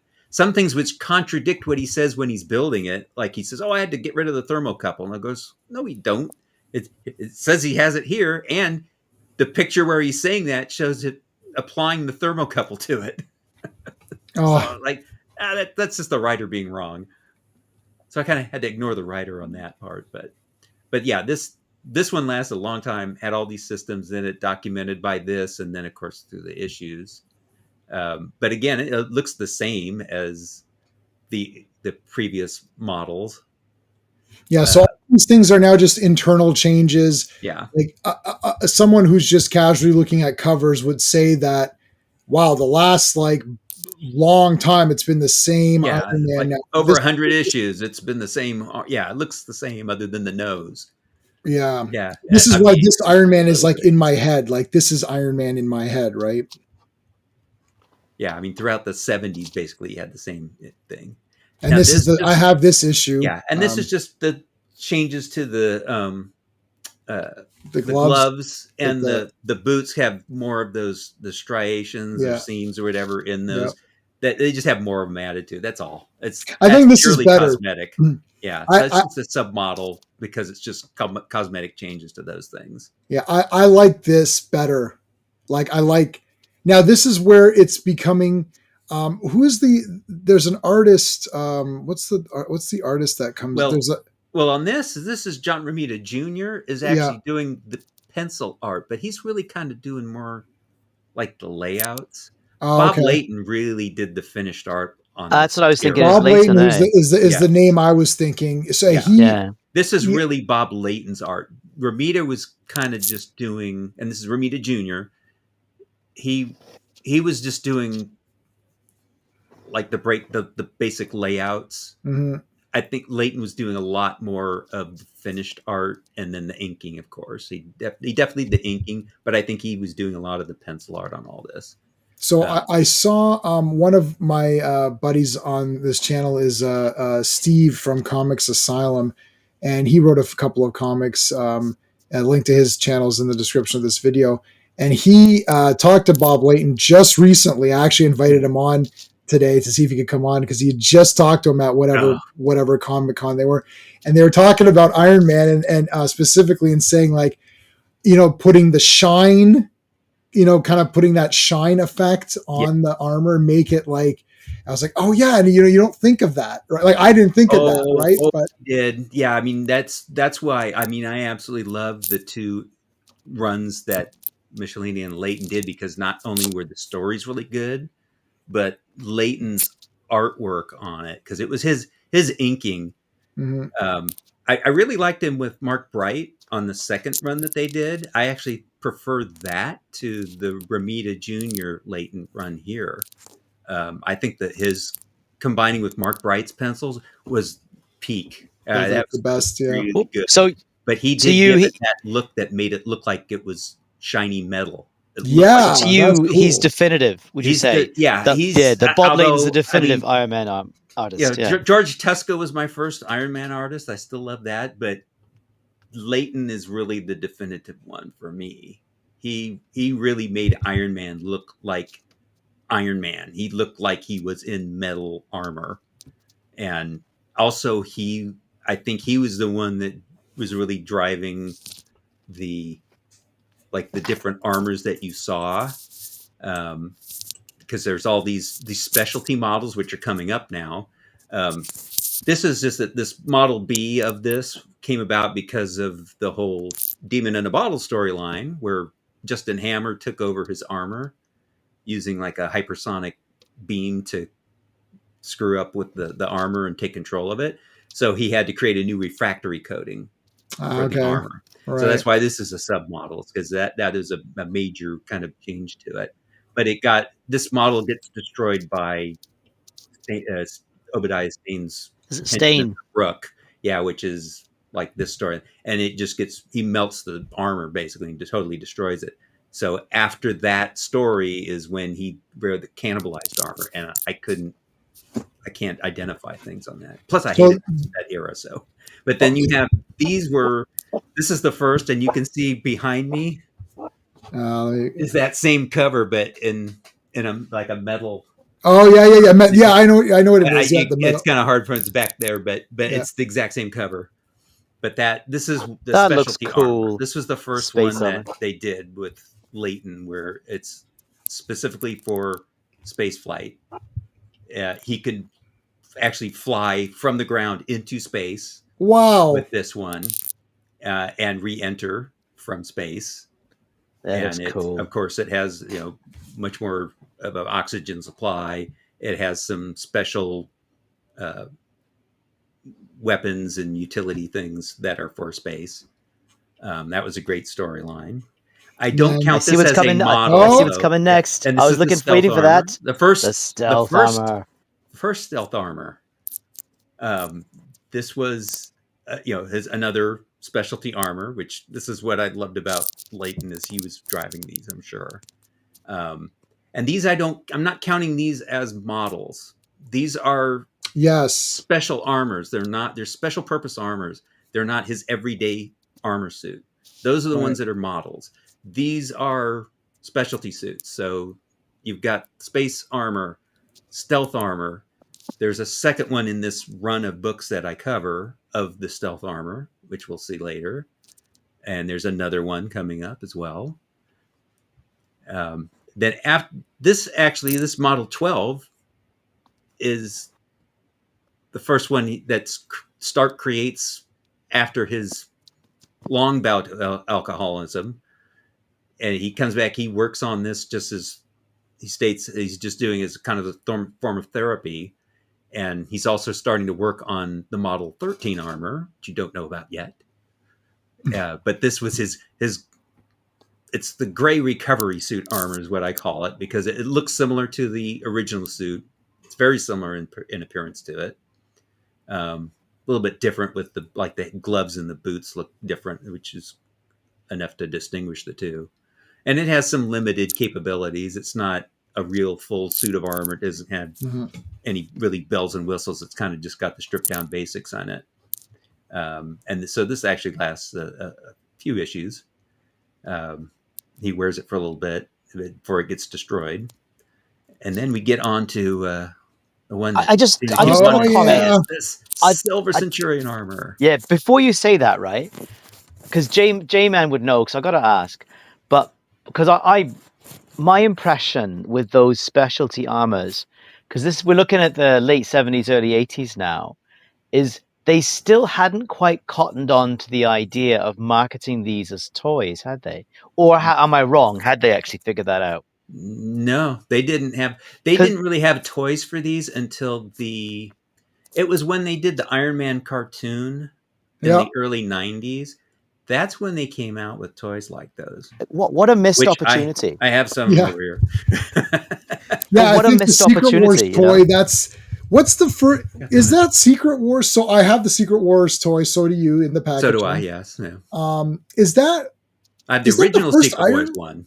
That's me too. I have the original Secret Wars one. As far as I don't recall seeing they had a little Iron Man toy that was like this, but it was just it wasn't a like a PVC one. or whatever. It was just it was like a plastic thing of it back in the late 60s that you could send away for Iron Man. But I don't recall seeing an Iron Man action figure until the Secret Wars one. Yeah, because I just think it's such a missed opportunity. How many little boys around the world would have been like, "Oh, Iron Man's got a new armor. Oh, I've got fantastic. I've got to have that." You know what I mean? Like that's to me, it seems like a huge missed opportunity. The Migos for Marvel those existed, but they weren't. They weren't fully. They were cloth. They had cloth and stuff. They weren't like the plastic ones that were the posable type of ones that we're used to now. But yeah, the articulated ones. Yeah, right, articulated. Yeah, so Silver Centurion. This is kind of my kind of favorite, sort of, but not really. I like the regular Iron Man costume, but I always thought this was like the next coolest one.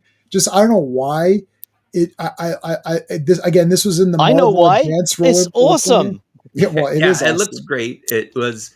I think they were going for. They wanted to go for sort of like a ninja look.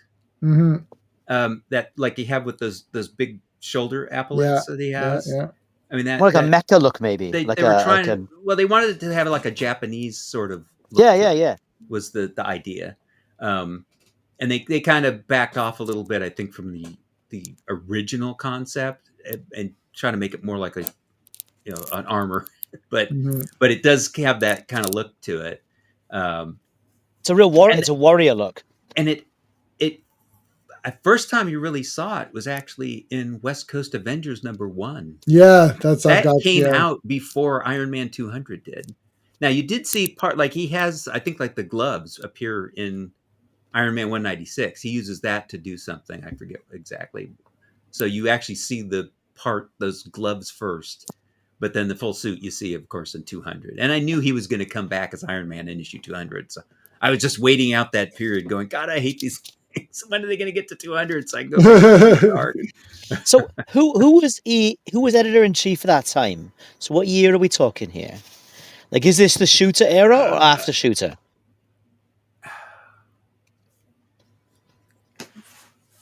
I'm not gonna know. I don't know any. I'm the I worst think with dates. Shooter was still there. It's Shooter until Yeah, Shooter was 87, I around- think. Yeah, this was right. Yeah, he's 80. This was 86. 85, 86. To is Shooter, when- you think, would have made them plan it out. He would have said to them, he was a kind of guy. No, it's just issue 200. You don't think so? You knew he was going to come back in issue Yeah, 200. but don't you think Shooter, knowing what he was like I've listened to some interviews with that guy, and just knowing what he was like, he would have said to a writer, "Where is this story going? How is it going to?" Like he made people think through I their think that ideas. whole thing, I think they knew they were going to go back to Tony, and it was obviously going to be in issue 200. Just as a reader, I knew that was going to happen. It was too obvious, just because of when they were doing it, and the fact that 200th issue was coming up. You knew it was going to happen, and it was sort of obvious. But I'm sure he made sure that they were working towards that, and that they were developing certain things in that, because there's stuff that started with that gets finished like about a year after this, where it kind of culminates in, which was actually a really good story. I like the way they did it. Phil is saying Shooter was editor in chief. Yeah, he would have been, yeah, because this was 85 or 86 when he gets to this armor. Real quick, remember, guys, this is a free download through the pinned link, so make sure you grab that. Also, we're streaming this tomorrow. Sean couldn't make it tonight, but we're still streaming to his channel. So if you're watching through Sean's channel, please make sure you're subscribed to me. I'd really appreciate it. We have very similar content. We do lots of live streams together. Well, we don't really overlap each other, so similar content, but nothing that really overlaps. And if you're watching this on my channel and you're not subscribed to Sean, please give Sean a subscription. He comes on. He's not on tonight, but he's on every other night usually. So trust me, he's a good guy. So give him a sub. He's a good guy. They're like the brave and the bold, J-Man and Sean. They're like the brave and the bold. Well, Silverson, I mean, this is I'm sorry he couldn't be here. It's I'm disappointed he couldn't be here. But yeah, this armor is, I mean, it was great. It has that trapezoidal. Yeah, cool. That looks nice. Angular. The other thing is the introduction of his the pulse bolts, which kind of become his secondary weapon. Because the repulsors have been his primary weapon since Tales of Suspense, but then the pulse bolts became his second weapon that he used through the rest of the era that I'm covering here. And he had this chameleon effect. Yeah. The flight, you see, he's got that trail as he flies. That was unique to this armor, in the way that you see that trail of him flying. Okay, yeah. Here's the pulse bolts. There you go. Yeah. I like these, like this, like oval, like. I think it was around that time or just before then, because I guess the Simonson run was ending in 86, isn't it? Simonson run on Thor is ending, and Simonson drew the Titanium Man. A really classic Iron Man villain. There's a storyline with the Titanium Man and these veterans who he has given these suits of armor to. And I don't know, you would know, D-Bud, but did Simonson ever do any work on Iron Man? Because I think his style would have been incredible with that the aesthetic of Iron Man. Only he was a guest in. He'd be a guest star in something that Simonson did. God, what was it? I think there was a couple of there was maybe a Thor issue, or there was another one. Can't think of what it is. Well, that Iron Man was just like a guest star in it, so he was in a few panels, but it wasn't. It's a shame. He never drew Iron Man, a whole issue of him. The Titanium Man drawn by Simonson and the other armored characters, especially Titanium Man though, is incredibly menacing. Like he draws him, and he's quite. Yeah, that Titanium Man did look. Yeah, that was pretty cool looking the way he did it. Yeah, but I have Titanium Man back there as well. But and Crimson Dynamo. Let's admire though the Silver Centurion. Look, it's got a Kirby Crackle device. Yeah. Look at it. I can produce Kirby Crackle. Damn, Iron Man. It's actually a force field, but it looks like Kirby. Isn't it a thing of beauty though? Isn't it a thing of beauty? Look at those lines. This must be Bob Layton, eh? Actually, no. That one wasn't, but a lot of this other stuff is. Look at it. Mark Bright is actually the penciler on a lot of this stuff here, but Layton, you can see Layton ink some of this others, like that picture at the top there is Layton. Oh, magic! These are great, yeah. But yeah, this is there you go. This 206, that's Mark Bright penciling. I don't know the inker offhand, but 215, that's the first issue when that's the second Michelini Layton run. And Layton actually did like a cover. He inked over a cover a couple issues before this. But like this issue, this storyline kind of closes off some of the stuff that had come from the Rhodey as Iron Man era. And that it's a kind of a nice close to that. This is the best font, though, I'll tell you. Like, this is the real font. Yeah. I love this. Yeah. Like, I don't like this. This is rubbish. This is awesome. Like this Iron Man. Rivets. Way better. Rivets. Yeah, the rivets are awesome. That era though of Iron Man. That's like the second great age of it with the Tube doing it again. And I actually preferred this art to the other era because I think Mark Bright, Layton inking Bright looked much better. But this was another specialty armor, the Deep Sea armor. And I have a figure of that down there too. Oh, awesome. Like J-Man, this is the era of the interchangeable toys, like on cartoons. The Centurions, right? Looking at that, doesn't Centurions scream at you? I had Centurions. Yeah, Transformers, and they Inhumanoids. Had toys for these at that time, but they did like I said, what a come miss. With these in the early '90s when the cartoon came out, and that's actually I have a Deep Sea armor down there. That's from it's at the very bottom there next to the Hulkbuster one. Oh, I see it actually. I do see it by the pillow and the guitar. Yep, below Clobby. There's a Hulkbuster, and to the left of it is the Deep Sea armor. Yeah, hey, I have that Vulture too. By the way, Vulture's my favorite. Vulture's my favorite Spider-Man villain. Yeah, well, we were talking about that on Nick's when we were covering the old Spider-Man issues, and we're like, "Oh man, I'd love to have one of the Vulture." I'm like, and somebody said, "Oh yeah, there is one." I'm like, "That's right. I remember they did have one."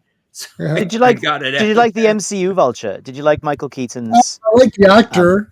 I did. It wasn't the comic book Vulture though. So no, it worked for me, but I've got a big statue of Vulture too. It's a big statue. Oh yeah, maybe at the toe right there. There's my Iron Man stuff, sort of. You can. Yep. Yeah, can see that. You can see some of it sticking out or whatever, but not that much. Nothing compared. I'm new to all of this. This is why I asked for the book too, because I started doing these. See, this Iron Man with this font, this Silver Centurion, this is what I really wanted to buy for the comics. But then I thought, let me just go from the beginning and start from there. But this is what I was the most interested in because I like this Silver Centurion Iron Man. I like the font. I like these covers. They all look cool to me. And then after this, I had that one issue or maybe 2 issues of Iron Man. I could actually try to find. I'll try to find. Well, them. They have the Epic collection. Yes, I've got all those on. Yeah, that they covered a lot of this. So yeah, I've got. Yeah, you can get a lot of these. Yeah, this one is.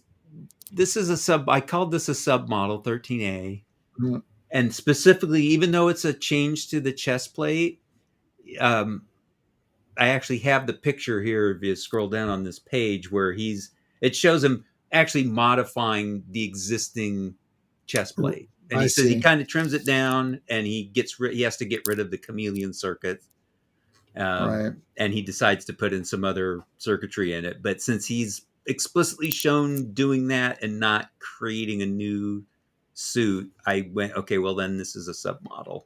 That's kind of the only exception I had to the rule, and only because they explicitly show it.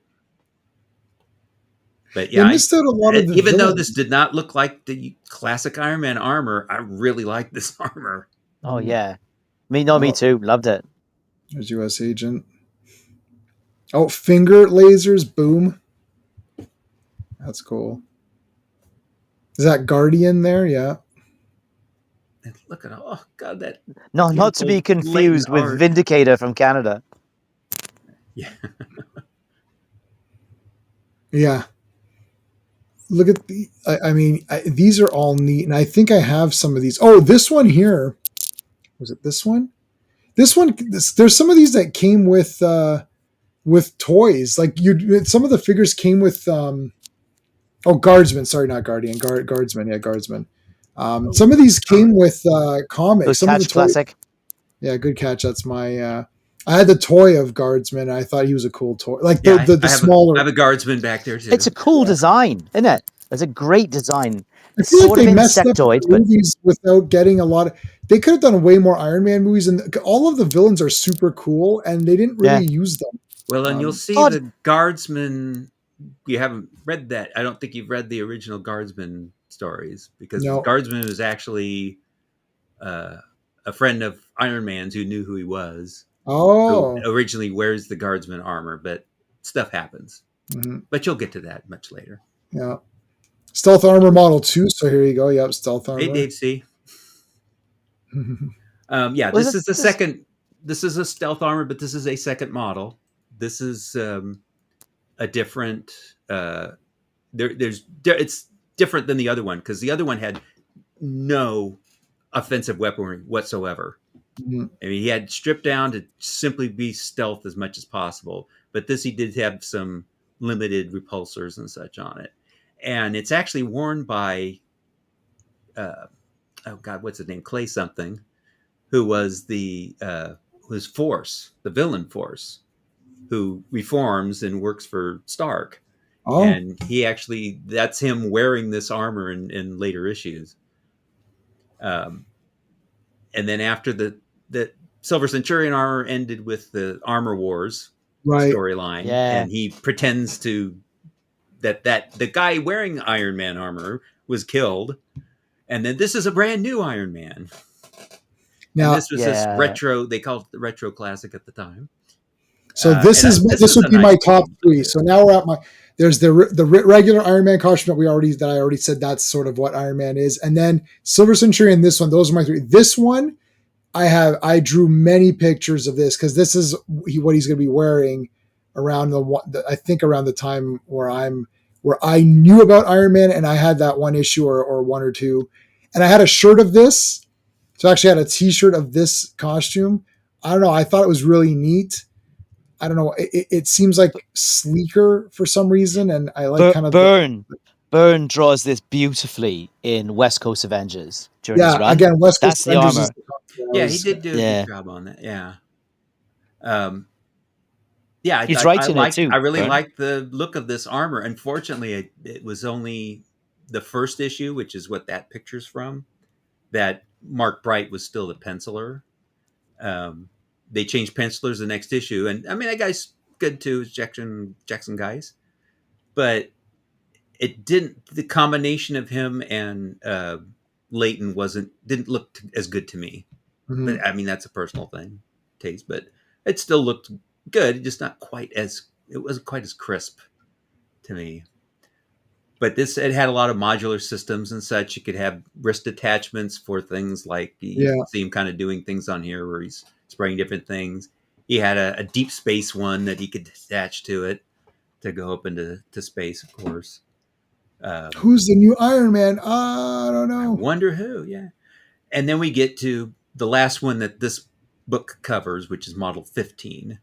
And this is when they were ripping off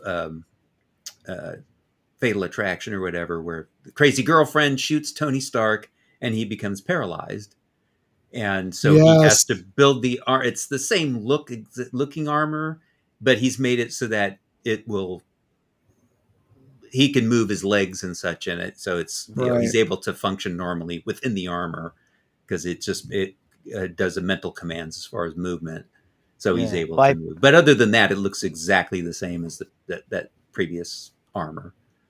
And this is, like I said, this is where I stopped covering the armors. At this point, this is at the very end, you'll see some John Romita Jr. art on this. It's like these panels here, this one on the left. And then Byrne started writing the book right after this. At that point, it would be like a submodel because he introduced some cyber circuits to it to where he could fly the suit remotely and things. I kind of mentioned a little bit at the end just to close out this model. But at this point, I stopped covering it. I didn't like what Byrne did. I'd stop wanting to catalog it at that point. It's like, that's good. I'm done here. This I drew this picture. I have somewhere in my notebook a picture of this. I drew this exact picture. So I must have had that issue or something. I do like Gray. I also like Grey Hulk. I like all of the weird versions because I like Black Suit Spider-Man. I like Grey Hulk. I like Silver Centurion, Iron Man. It's like all of the sort of player 2. If you're playing a video game, and there's player 1, and then if you pick the same character in your player 2, they recolored it so you could tell who you are when you're playing it. And it's almost like it's just because when I was Red Hulk too. I don't like Red Hulk though. I don't like different character, right? Very different character. Yeah, I don't like. Yeah, it's got to be the same guy. Like I'm not a big fan of someone else being Iron Man either. Because I like War Machine, so I don't want Tony to be War Machine, and I don't want Rhodey to be Iron Man. So right, yeah, like it's just that's Anyway, and I always find it never works the other way. Like you're right. It's like they can't, it's like it doesn't. You can't go back. Like is Steve Rogers going to be Falcon or whatever? Like it's like no. Okay, so part 2, the weapons. Yeah. So part 1, that's just going through all the different models and listing what each model has, each weapons and such. This part just goes by looking at it by weapons. Right. So, and it's kind of breaks it up into how much they're used. Like beginning these systems here in this first couple pages are just the weapons or systems that are in every single suit of armor. Right. Yeah, every one of them has some form of these, like boot jets, the repulsor, even though, the original one, it's just a magnet with it's just a turbo magnet. It's still the repulsor. He calls it his repulsor. So every suit of armor had some form of repulsor, be it, a handheld magnet, slide on discs, or the built-in ones. There was always a searchlight, some kind, radio. Yeah. Every single one had that. This next one is all the systems that were in most of the armors. And for one suit, which is Model 10, which, like I said, at that time, it only lasted 3 issues. It was like one story where he just gets injured in the first story. I have to kind of assume that model probably had all the systems that the Model 9 and the Model 11 had. Right. You just didn't get to see them because it didn't last long. So, some of anything that was in a short-lived suit, but it was in the previous and following suits, that it was probably in those too. So there's several different systems here. I kind of lumped some things together, like all the various computers and sensors and things kind of as one. Roller skates, pacemakers, different forms of roller skates. He had, some had little jets on them. Some were just regular. Some of them were 4-wheel. Some were 2-wheel. But, he just had roller skates of some kind and a lot of them. Yeah, Unibeam, Sonics, wow, magnetic adhesion, cooling system, helmet optics, drill. And I tried to pick, different pictures than what I had in the original section. These are all different pictures. So Mhm. there might have been pictures of drills on the various models, but this is like a separate one. I'm like, it's a good drill picture. So I'll put it in this section. Weapon system use only. Okay, so now we're into just a these- few models. Yeah, these are just like a handful. Did like you 3 or mention the 4, but more Unibeam? than one. Yeah, Unibeam was there. Yeah. I saw Unibeam. Yeah, the Unibeam. Because I tell you, one of the best moments in Captain America: Civil There War is where he uses the Unibeam to blast Bucky's arm off. Like that was an oh shit moment in that film. It was. I mean, that's a great Marvel movie. I love that movie, Civil War. Civil War. I don't know. I don't like Iron Man in Civil War. That we could talk. Let's just finish this. Like I want to. Oh, sorry. Yeah. In time Whole because other thing, I gotta end in, Yeah. in about half an hour, and then we can do like free for all. Yeah. Sure. Sorry. Yeah, so these are some of them are ones that just appear like the pulse bolts are just in the last few models because it was new. Some are just kind of randomly in just a few odd ones, but these are ones that just were more than just once. Mm-hmm. And then of course the last part is all the one-shot weapons. And what I did on this, I love this. This one specific one though is like I don't know what to make of this because he pulls this weapon out in Avengers 12, and he pulls this one out in Tales of Suspense 72. So this one here, the Tales of Suspense one, he doesn't name what it is. You don't know what he just blasts it with it. You don't know if it's the same weapon, but he pulls it out of the same part of his suit. Right. So like this could be the same weapon, but they don't really say what's what, and it's the same model, so it might be the same one. Right. But other than that, everything else other than this, it's all one-shot weapons. And I just say, well, this issue is what it was used in. This is crazy. This is actually more awesome than the. So I didn't read up to this part. I just went through the models because that was what I was like the most interested in. But this is actually even crazier because it's like every damn time he's used some weird thing is here. This is awesome. Model 2, Tales of Suspense 44, this one appearance thing. It's so weird. Look at all these weird weapons. This is crazy. I love it. Look at that. Oh my God. Electro stun ray. Like, okay. Iron Man's one-shot wonders. Well, I mean, This is awesome. The one hit one, the one-shot wonders. One-shot weapons. Look at this. No, this gun is awesome. And it's like, what the hell? Like, what is this? This is like some sort of. You should know. You did this issue. I know. I read this issue, but I forgot what this was. It's just a propeller. It's just a propeller. Yes. And he pops it on and then he go through the water. Goes through the water. Yeah. It's all of these weird attachments. Well, a lot of this stuff. They didn't. Phil Owens is mentioning the intravenous alcohol feed that was in the armor. It wasn't documented in the issues, so I couldn't include it. But yeah, it was there. Oh, Phil, you're gonna get another. That is awesome. Phil. These are great though. Mini fire extinguisher. And what I had a spreadsheet because I was listing all the different weapons and what models they were in, and then I kind of sorted all that by model to see what was what, and to find all these and classify this whole section where I say, okay, this one's in a few, this was just one shots, and all that. So that's just the weapons part, and then this last part is all the comics. So this is going through every single issue based on the order from Olszewski's index, and then my own from Iron Man 117 on, because his ended at 117. And this is essentially the list that I originally did. I just list every single issue here in his order, and then mine, and just this is what weapons were used in every single issue. And there's a bunch of them here where you see just the jets and the repulsors, jets, repulsors, just the boot jets, just the repulsors, but it's all detailed all through this. Wow, this is And crazy. then this was the original thing I did. Not, I can't remember how long that took me, but I had to get through all the books, read them all. Tales There's that. to Astonish. Wow. Yeah. So this is in order of a, I guess of reading order.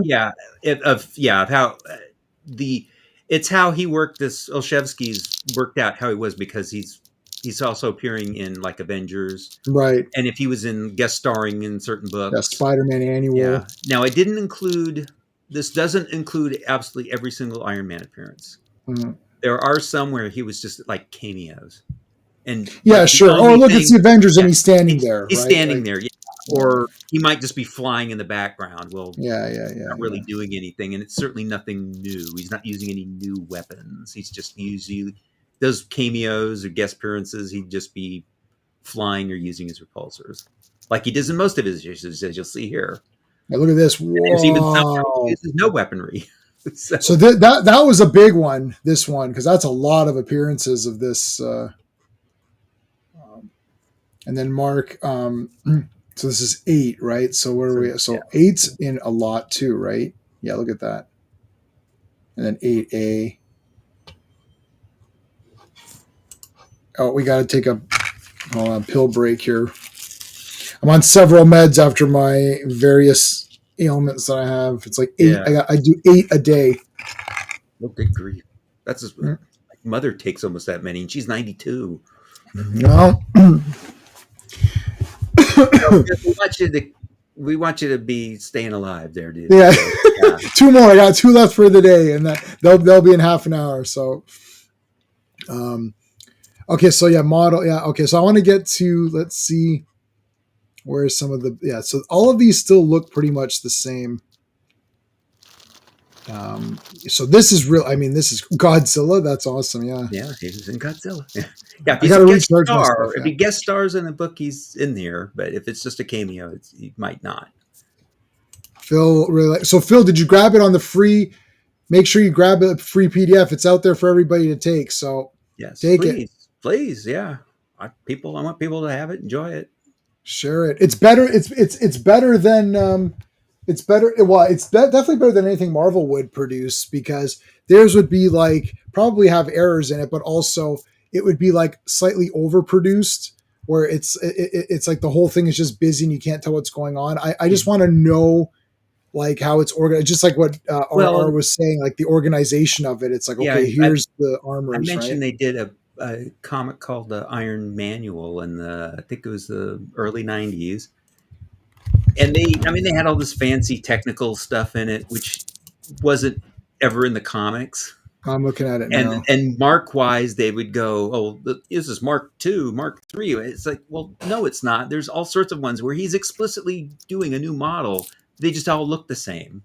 And they're just counting them as ones. They're like, no, you're not. Yeah. You're not really going through these and saying, yeah, this is... I mean, he explicitly says, oh, I totally redid the armor to make it solar charged. Well, that's a new model. It looks exactly the same as the previous one, but it's different. Yeah. So.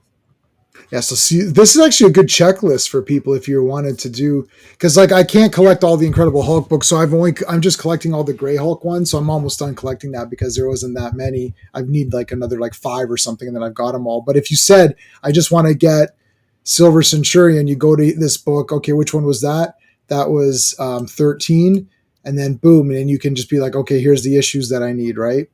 And this has the West Coast Avengers, Emperor Doom, graphic novel, Secret Wars 2, Secret Wars 2. Vision, Scarlet Witch. Yeah, I mean, there's Vision, Scarlet Witch. Hey, JO, how's it going, man?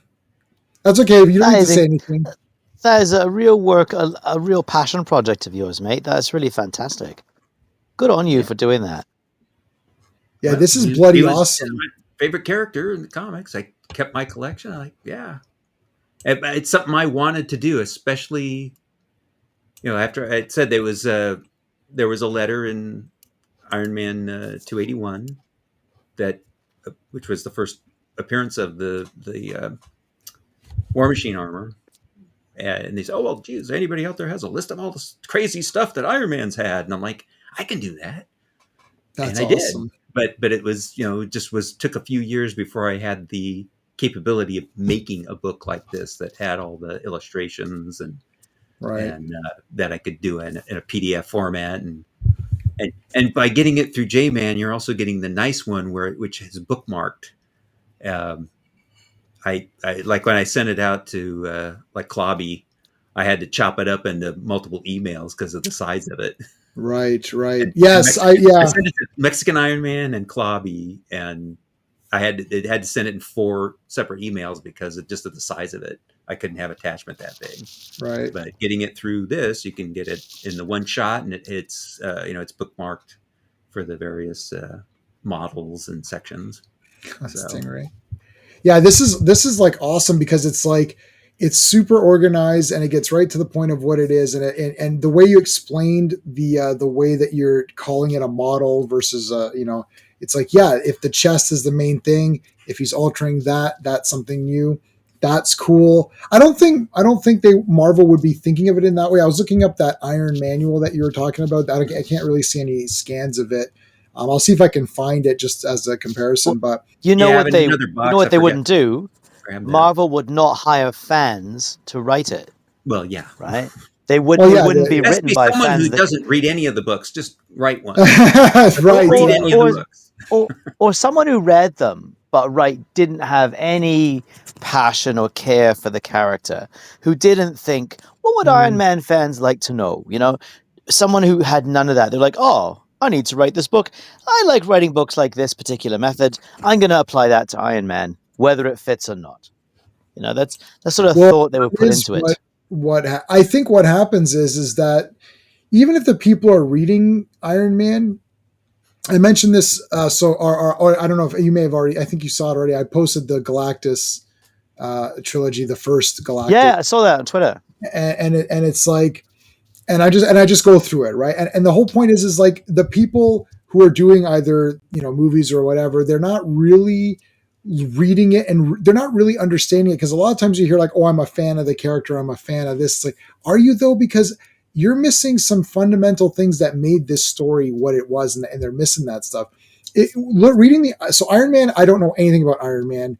I learned more today than in all my whole life just on the stream, but also in going through. You got to put the work in. I think here's what happens: people will read it on Wikipedia and be like, "Okay, I got it. Yeah, Demon in a Bottle. Okay, perfect. I understand what's going." It's like it's different than picking it up and reading it, because when you're reading it, it's way different experience, because I'm like, oh shit, yeah, there's a lot of attachments, right? It's like, okay, and if D-Bud's saying, here's every attachment there's ever been, it's like, holy shit, I can't remember any of them. Like 2 minutes later, I'm like, oh yeah, I forgot. What the? Oh yeah, he's got those attachments, yeah. So to remember and go through and find the page and scan it and put it in, like that's crazy. That's dedication.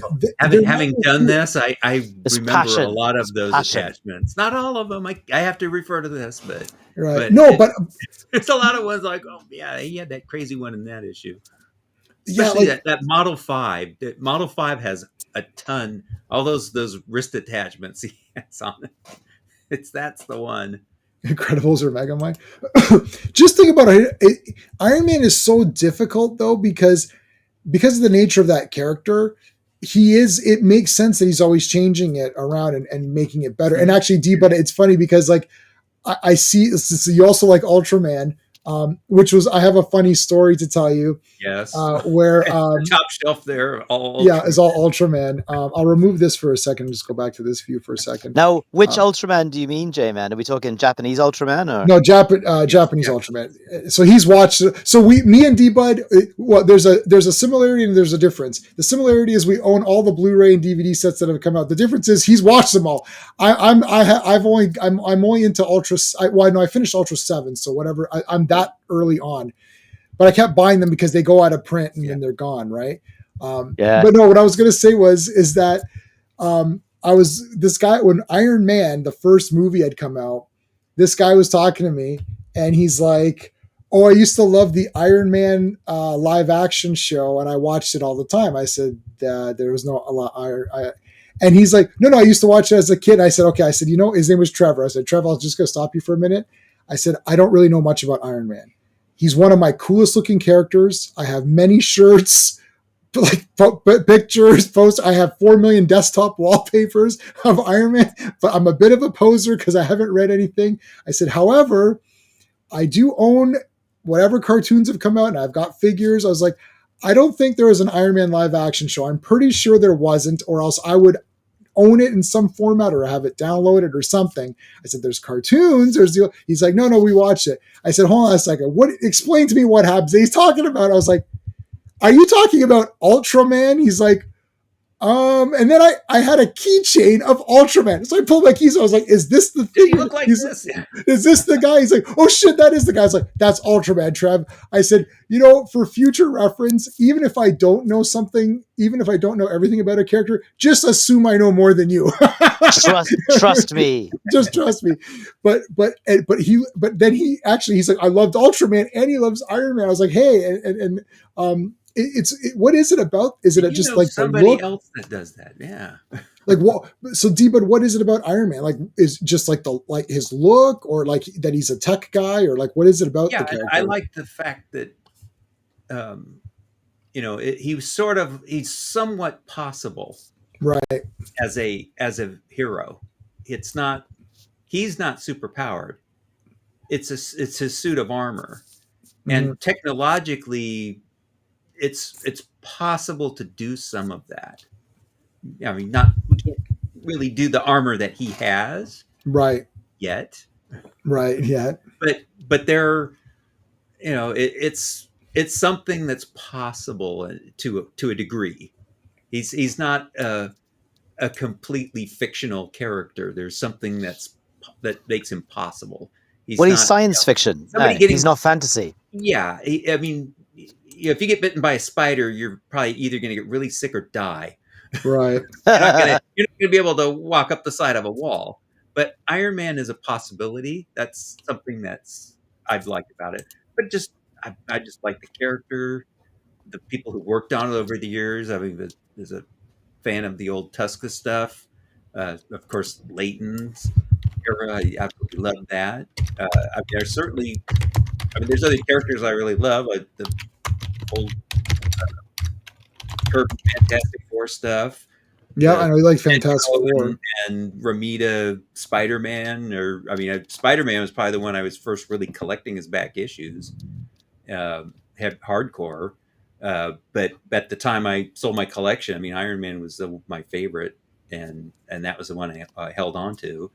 And the 4 comics I collected normally were Fantastic Four, Spider-Man, Iron Man, and the Hulk. Those were the ones I bought regularly since I was like 6 years old. So one of those was going to be the ones I was going to keep. Hulk, I always liked Hulk as well. I feel like he was the one I actually dropped after a bit. Yeah. So wait, Hulk, Iron Man, Fantastic Four. Sorry, what was the other one? Fantastic Four, Spider-Man, Iron Man. Oh, it's Fantastic Four, Spider-Man, Iron Man, Hulk. Okay. Yeah. So I dropped after. It was several years, but I kind of got to about like issue 160 or something, and I just wasn't liking what they were doing. And I dropped it. Function Iron Man suit. Oh, awesome. So did you we never really talked about the Iron Man movies. We're going to end off in about maybe like 15 minutes. So what do you think about the movies in general? Like, do you like them or you don't like them? Like, is it not? Well, the first one, I'm not so hard. I know that they can't do exactly the comics. Right. And what they did with the first movie, I really liked. They didn't ruin the character. Right. They certainly did it differently in that he reveals that he's Iron Man at the end of the movie. Right. Which isn't, the classic one. I'm not sure if they are doing that with the current one, but because I haven't been reading them for 20 some odd years, almost 30 years. But I like the way they did the origin. The origin fit with the character. I liked Downey's portrayal of Tony Stark. It was not the Tony Stark from the comics that I really knew, but it worked. It was great. It was very enjoyable. So, I wasn't going to hate on it because it wasn't exactly the comic. Mm-hmm. I thought they did a really good job of it. Um, the second one, I was a little disappointed in the way they tried to merge Whiplash and the Crimson Dynamo together. But there were still things I liked about that movie. The suitcase was cool. The suitcase, yeah, that was very cool. That the Monaco sequence was good. Mm-hmm. The third movie, I know a lot of people have a problem with it because of the Mandarin, but I also knew they couldn't do the Mandarin. Right. But it's Really? actually a pretty. Oh yeah. Honestly, yeah. No, because they were going to be catering to China. They couldn't possibly do that character. well, But in Shang-Chi, which is arguably an inferior movie, they actually do a better job of the Mandarin, right? So, yeah, I think they were kind of waffling there a little bit, but the Mandarin was really. I knew at that time they could not do it, but because of that, I just didn't let that bother me, and I actually liked that storyline because it was, portraying him with PTSD was, I think that was a really good aspect of that, is that would be pretty, what he went through in the Avengers movie would be, pretty hard to deal with. And the rest of it, I like that storyline, actually. A lot of people really hate it because of the Mandarin, but I don't think it was that bad. And there's little things I can nitpick about it, but as a entertainment wise, I thought it was enjoyable. Mm-hmm. There are some massive logic fails in Iron Man 3. Like the Mandarin I didn't like, but the logic fails, like Tony Stark on television challenges a terrorist to attack him at home, gives out his address, and then is caught by complete surprise when the terrorist attacks him at home. When he has a basement full of complete remote control Iron Man suits, and he is taken out by some helicopters. Like, this is a guy there's some weirdness in it. who fought an alien invasion, and he's beaten by some guys in Hueys. Yes. Come on. I'm sorry, in terms of... I just throw I have to throw my brain out when I watch this. I don't want to try to make it logical. Otherwise, I'd hate them all.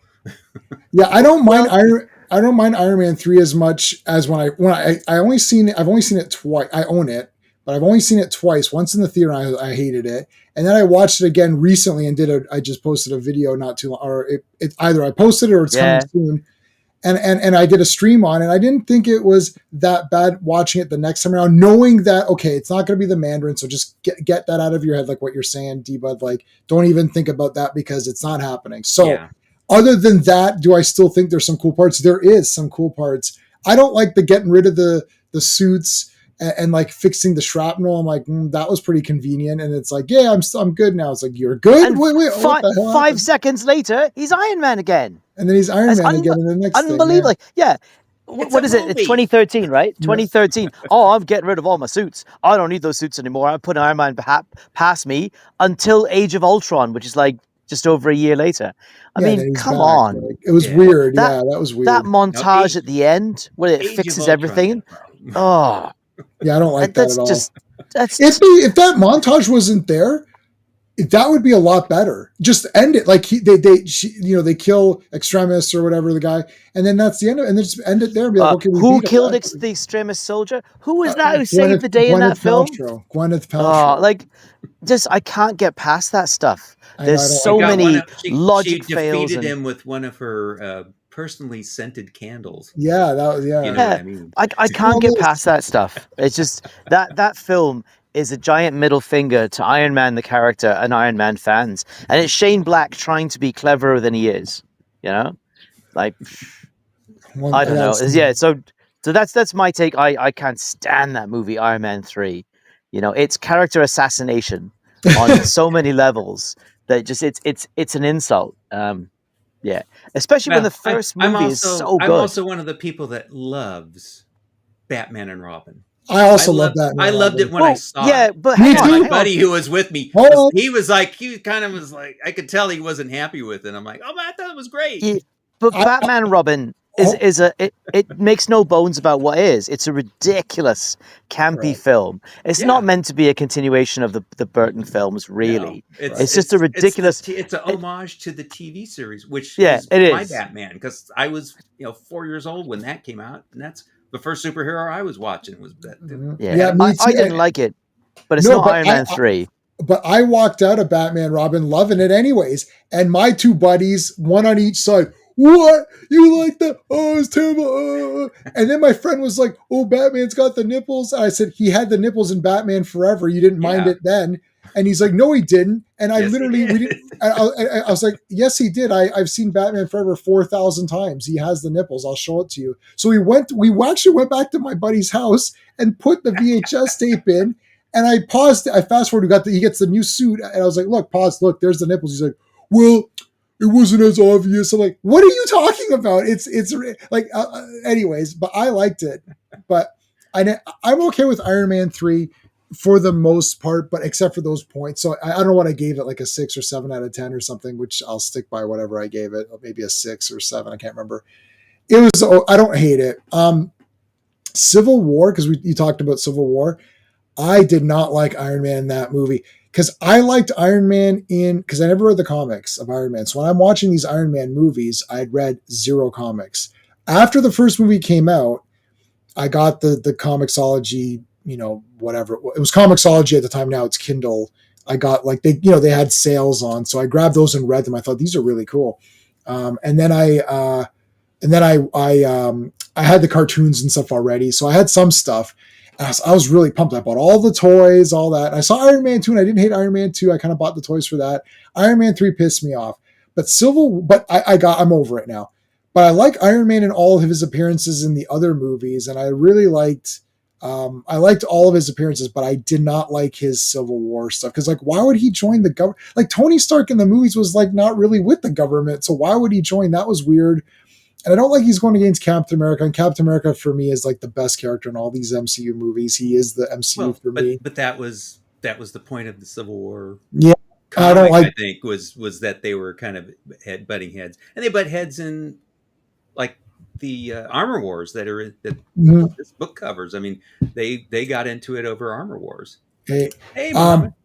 So and now at that time I hadn't read Armor War. See, because it's if you're going against Captain America, I can't side with you. I didn't read Civil War because I didn't like that story there either. But I think in Civil War it was over the identities or something, Act, right? Yeah. You have to give up your identity. No, the Civil War. I mean, the movie it worked for me because he felt. I think it made sense that he would feel guilty about some of what had happened because. He felt guilt in the original movie over being an arms manufacturer. Yeah. And that's why he decided we're going to stop doing weapons and stuff. So it made sense to me that he would kind of side with, let's make sure we're controlled when we do this stuff. Mm-hmm. Because I don't want to have innocents die. Whereas, Cap is taking we got to be able to function freely to get things done. And so it made sense to me, and you don't like to see them fighting, but it made sense that they would. I think they did it well. I don't know. He's too whiny. It's my parents. I don't know. I just didn't like him in that. I didn't like. Killed my mommy. I know. It's he was brainwashed. I mean, you've seen Aliens and all this. It's the guy's brainwashed. That's it, right? I mean, that should be. I don't know. I just didn't like Iron Man in that. I know he's I don't know. He's supposed to be. I don't know if the movie was trying to say they both have points to make, but I didn't get that. To me, I'm like, Iron Man's just being whiny, and I don't like that. No, I see. I did. I felt that they had their points, but I'm with Cap. yeah. So, but I mean, see, you're the Iron Man guy, so you should. Yeah, I'm an Iron Man guy, but I'm with Cap. Yeah, see, I'm with Cap too. That's the problem. So it's I don't like that. I understand they wanted to make Civil War. Maybe I don't know. I think the solution for me would have been don't make that story. Just don't because that story is too rooted in comic book lore. It'd be they're going to try to do Secret Wars. How is that going to work? These kinds of things don't. you can't do them when it involves the entire thing. Even Infinity War, which is still a cool movie, they did MCU version of Infinity War, but not the real Infinity War. But anyways, Phil Owens brings up old Senator Byrd from the comics. Yeah, and, it's Stargate constantly fought against that was the comics. This is the movies. Totally different universe to me. I treat the MCU stuff is totally separate from the comics. Yeah. Oh, yeah. Well, yeah, it definitely is in a lot of sense where it changes things anyways, like fundamentally too, right? Now, speaking of the comics, though, you saw the Marvel superhero Iron Man cartoons. Yes. Yeah. Those are awesome.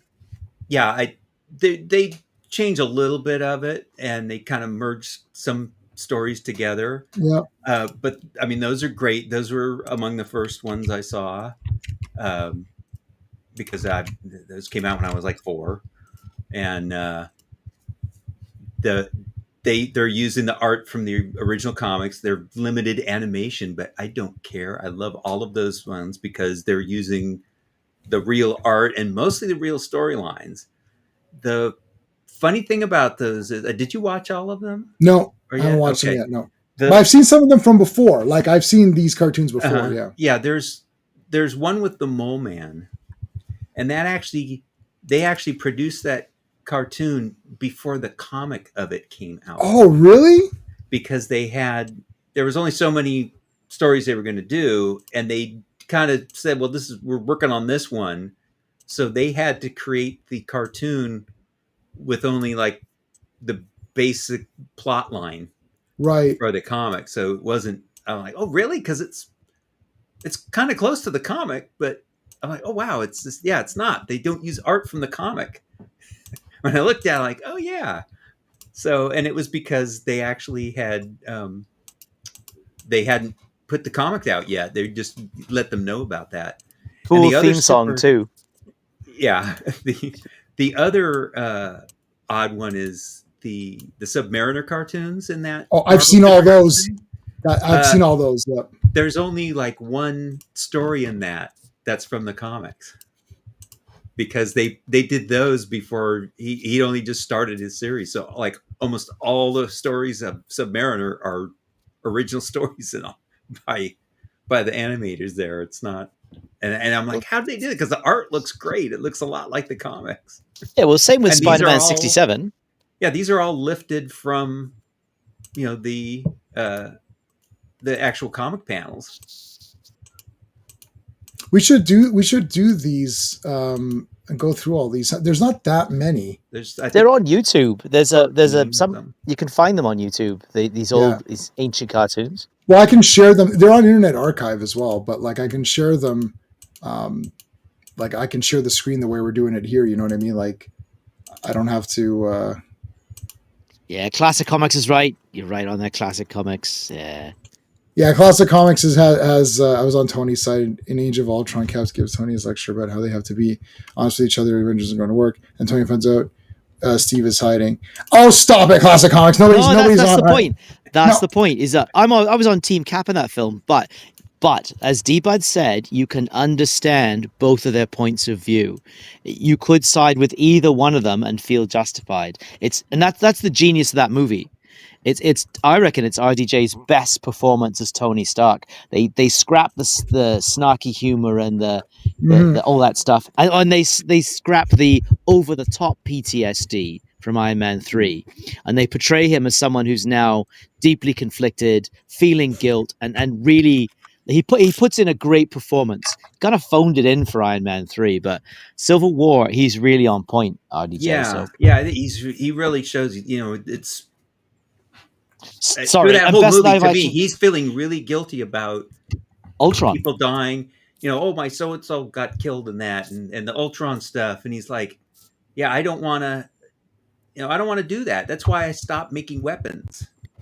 I found out people were getting killed with my weapons that shouldn't have been. They were getting to people that shouldn't have had them. Right. And it's sort of like the Armor Wars story in the comic is that, these people are using my technology to steal and kill and all this. And I got to stop them, even if I have to, ignore the law. And that's when he has a conflict with Captain America, who was, at that time, he was the captain. Yes. They they butted heads over that, and he's like, they Cap felt kind of betrayed by him, but he's like, I got to do this. I can't have people doing this, and I don't Stop care. the I'm going to murder run bots. roughshod over anybody to stop it. And again, you can see their positions in that too. It's like you could see why they both feel the way they do, and side with either one of them. Yeah, stop making murder bots. Stop it. Best Stop live, it. best live action Black Panther. Gotta say it.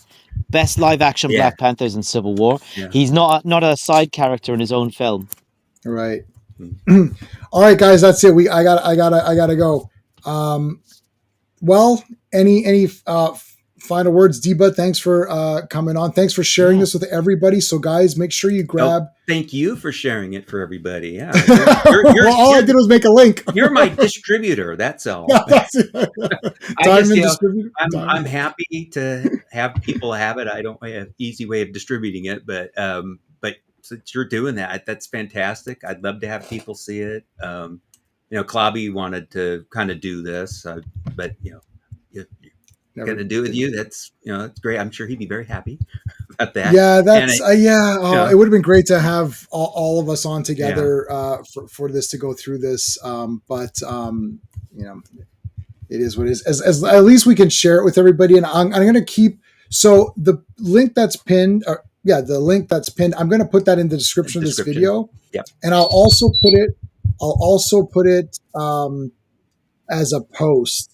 And I'll leave that on there because my OneDrive, this is not a huge file for OneDrive, but it's a huge file to email. So you have to use that link, and that link seems to be better than the other one. So I'm going to remove it from the other one because there's just no point in having it there. And I'll put it on this, and I'll leave it on OneDrive for everybody. And I'll put the links everywhere so you guys can all grab it. Last word on Iron Man. Sorry, what do you think? Have a great weekend. Take care, Dave.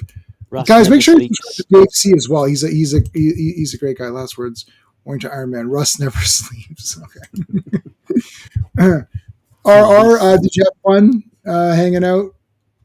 Yeah, so last night I went to see I'll just put my camera on for a second. So last night I went to see, can you see that? Wrexham.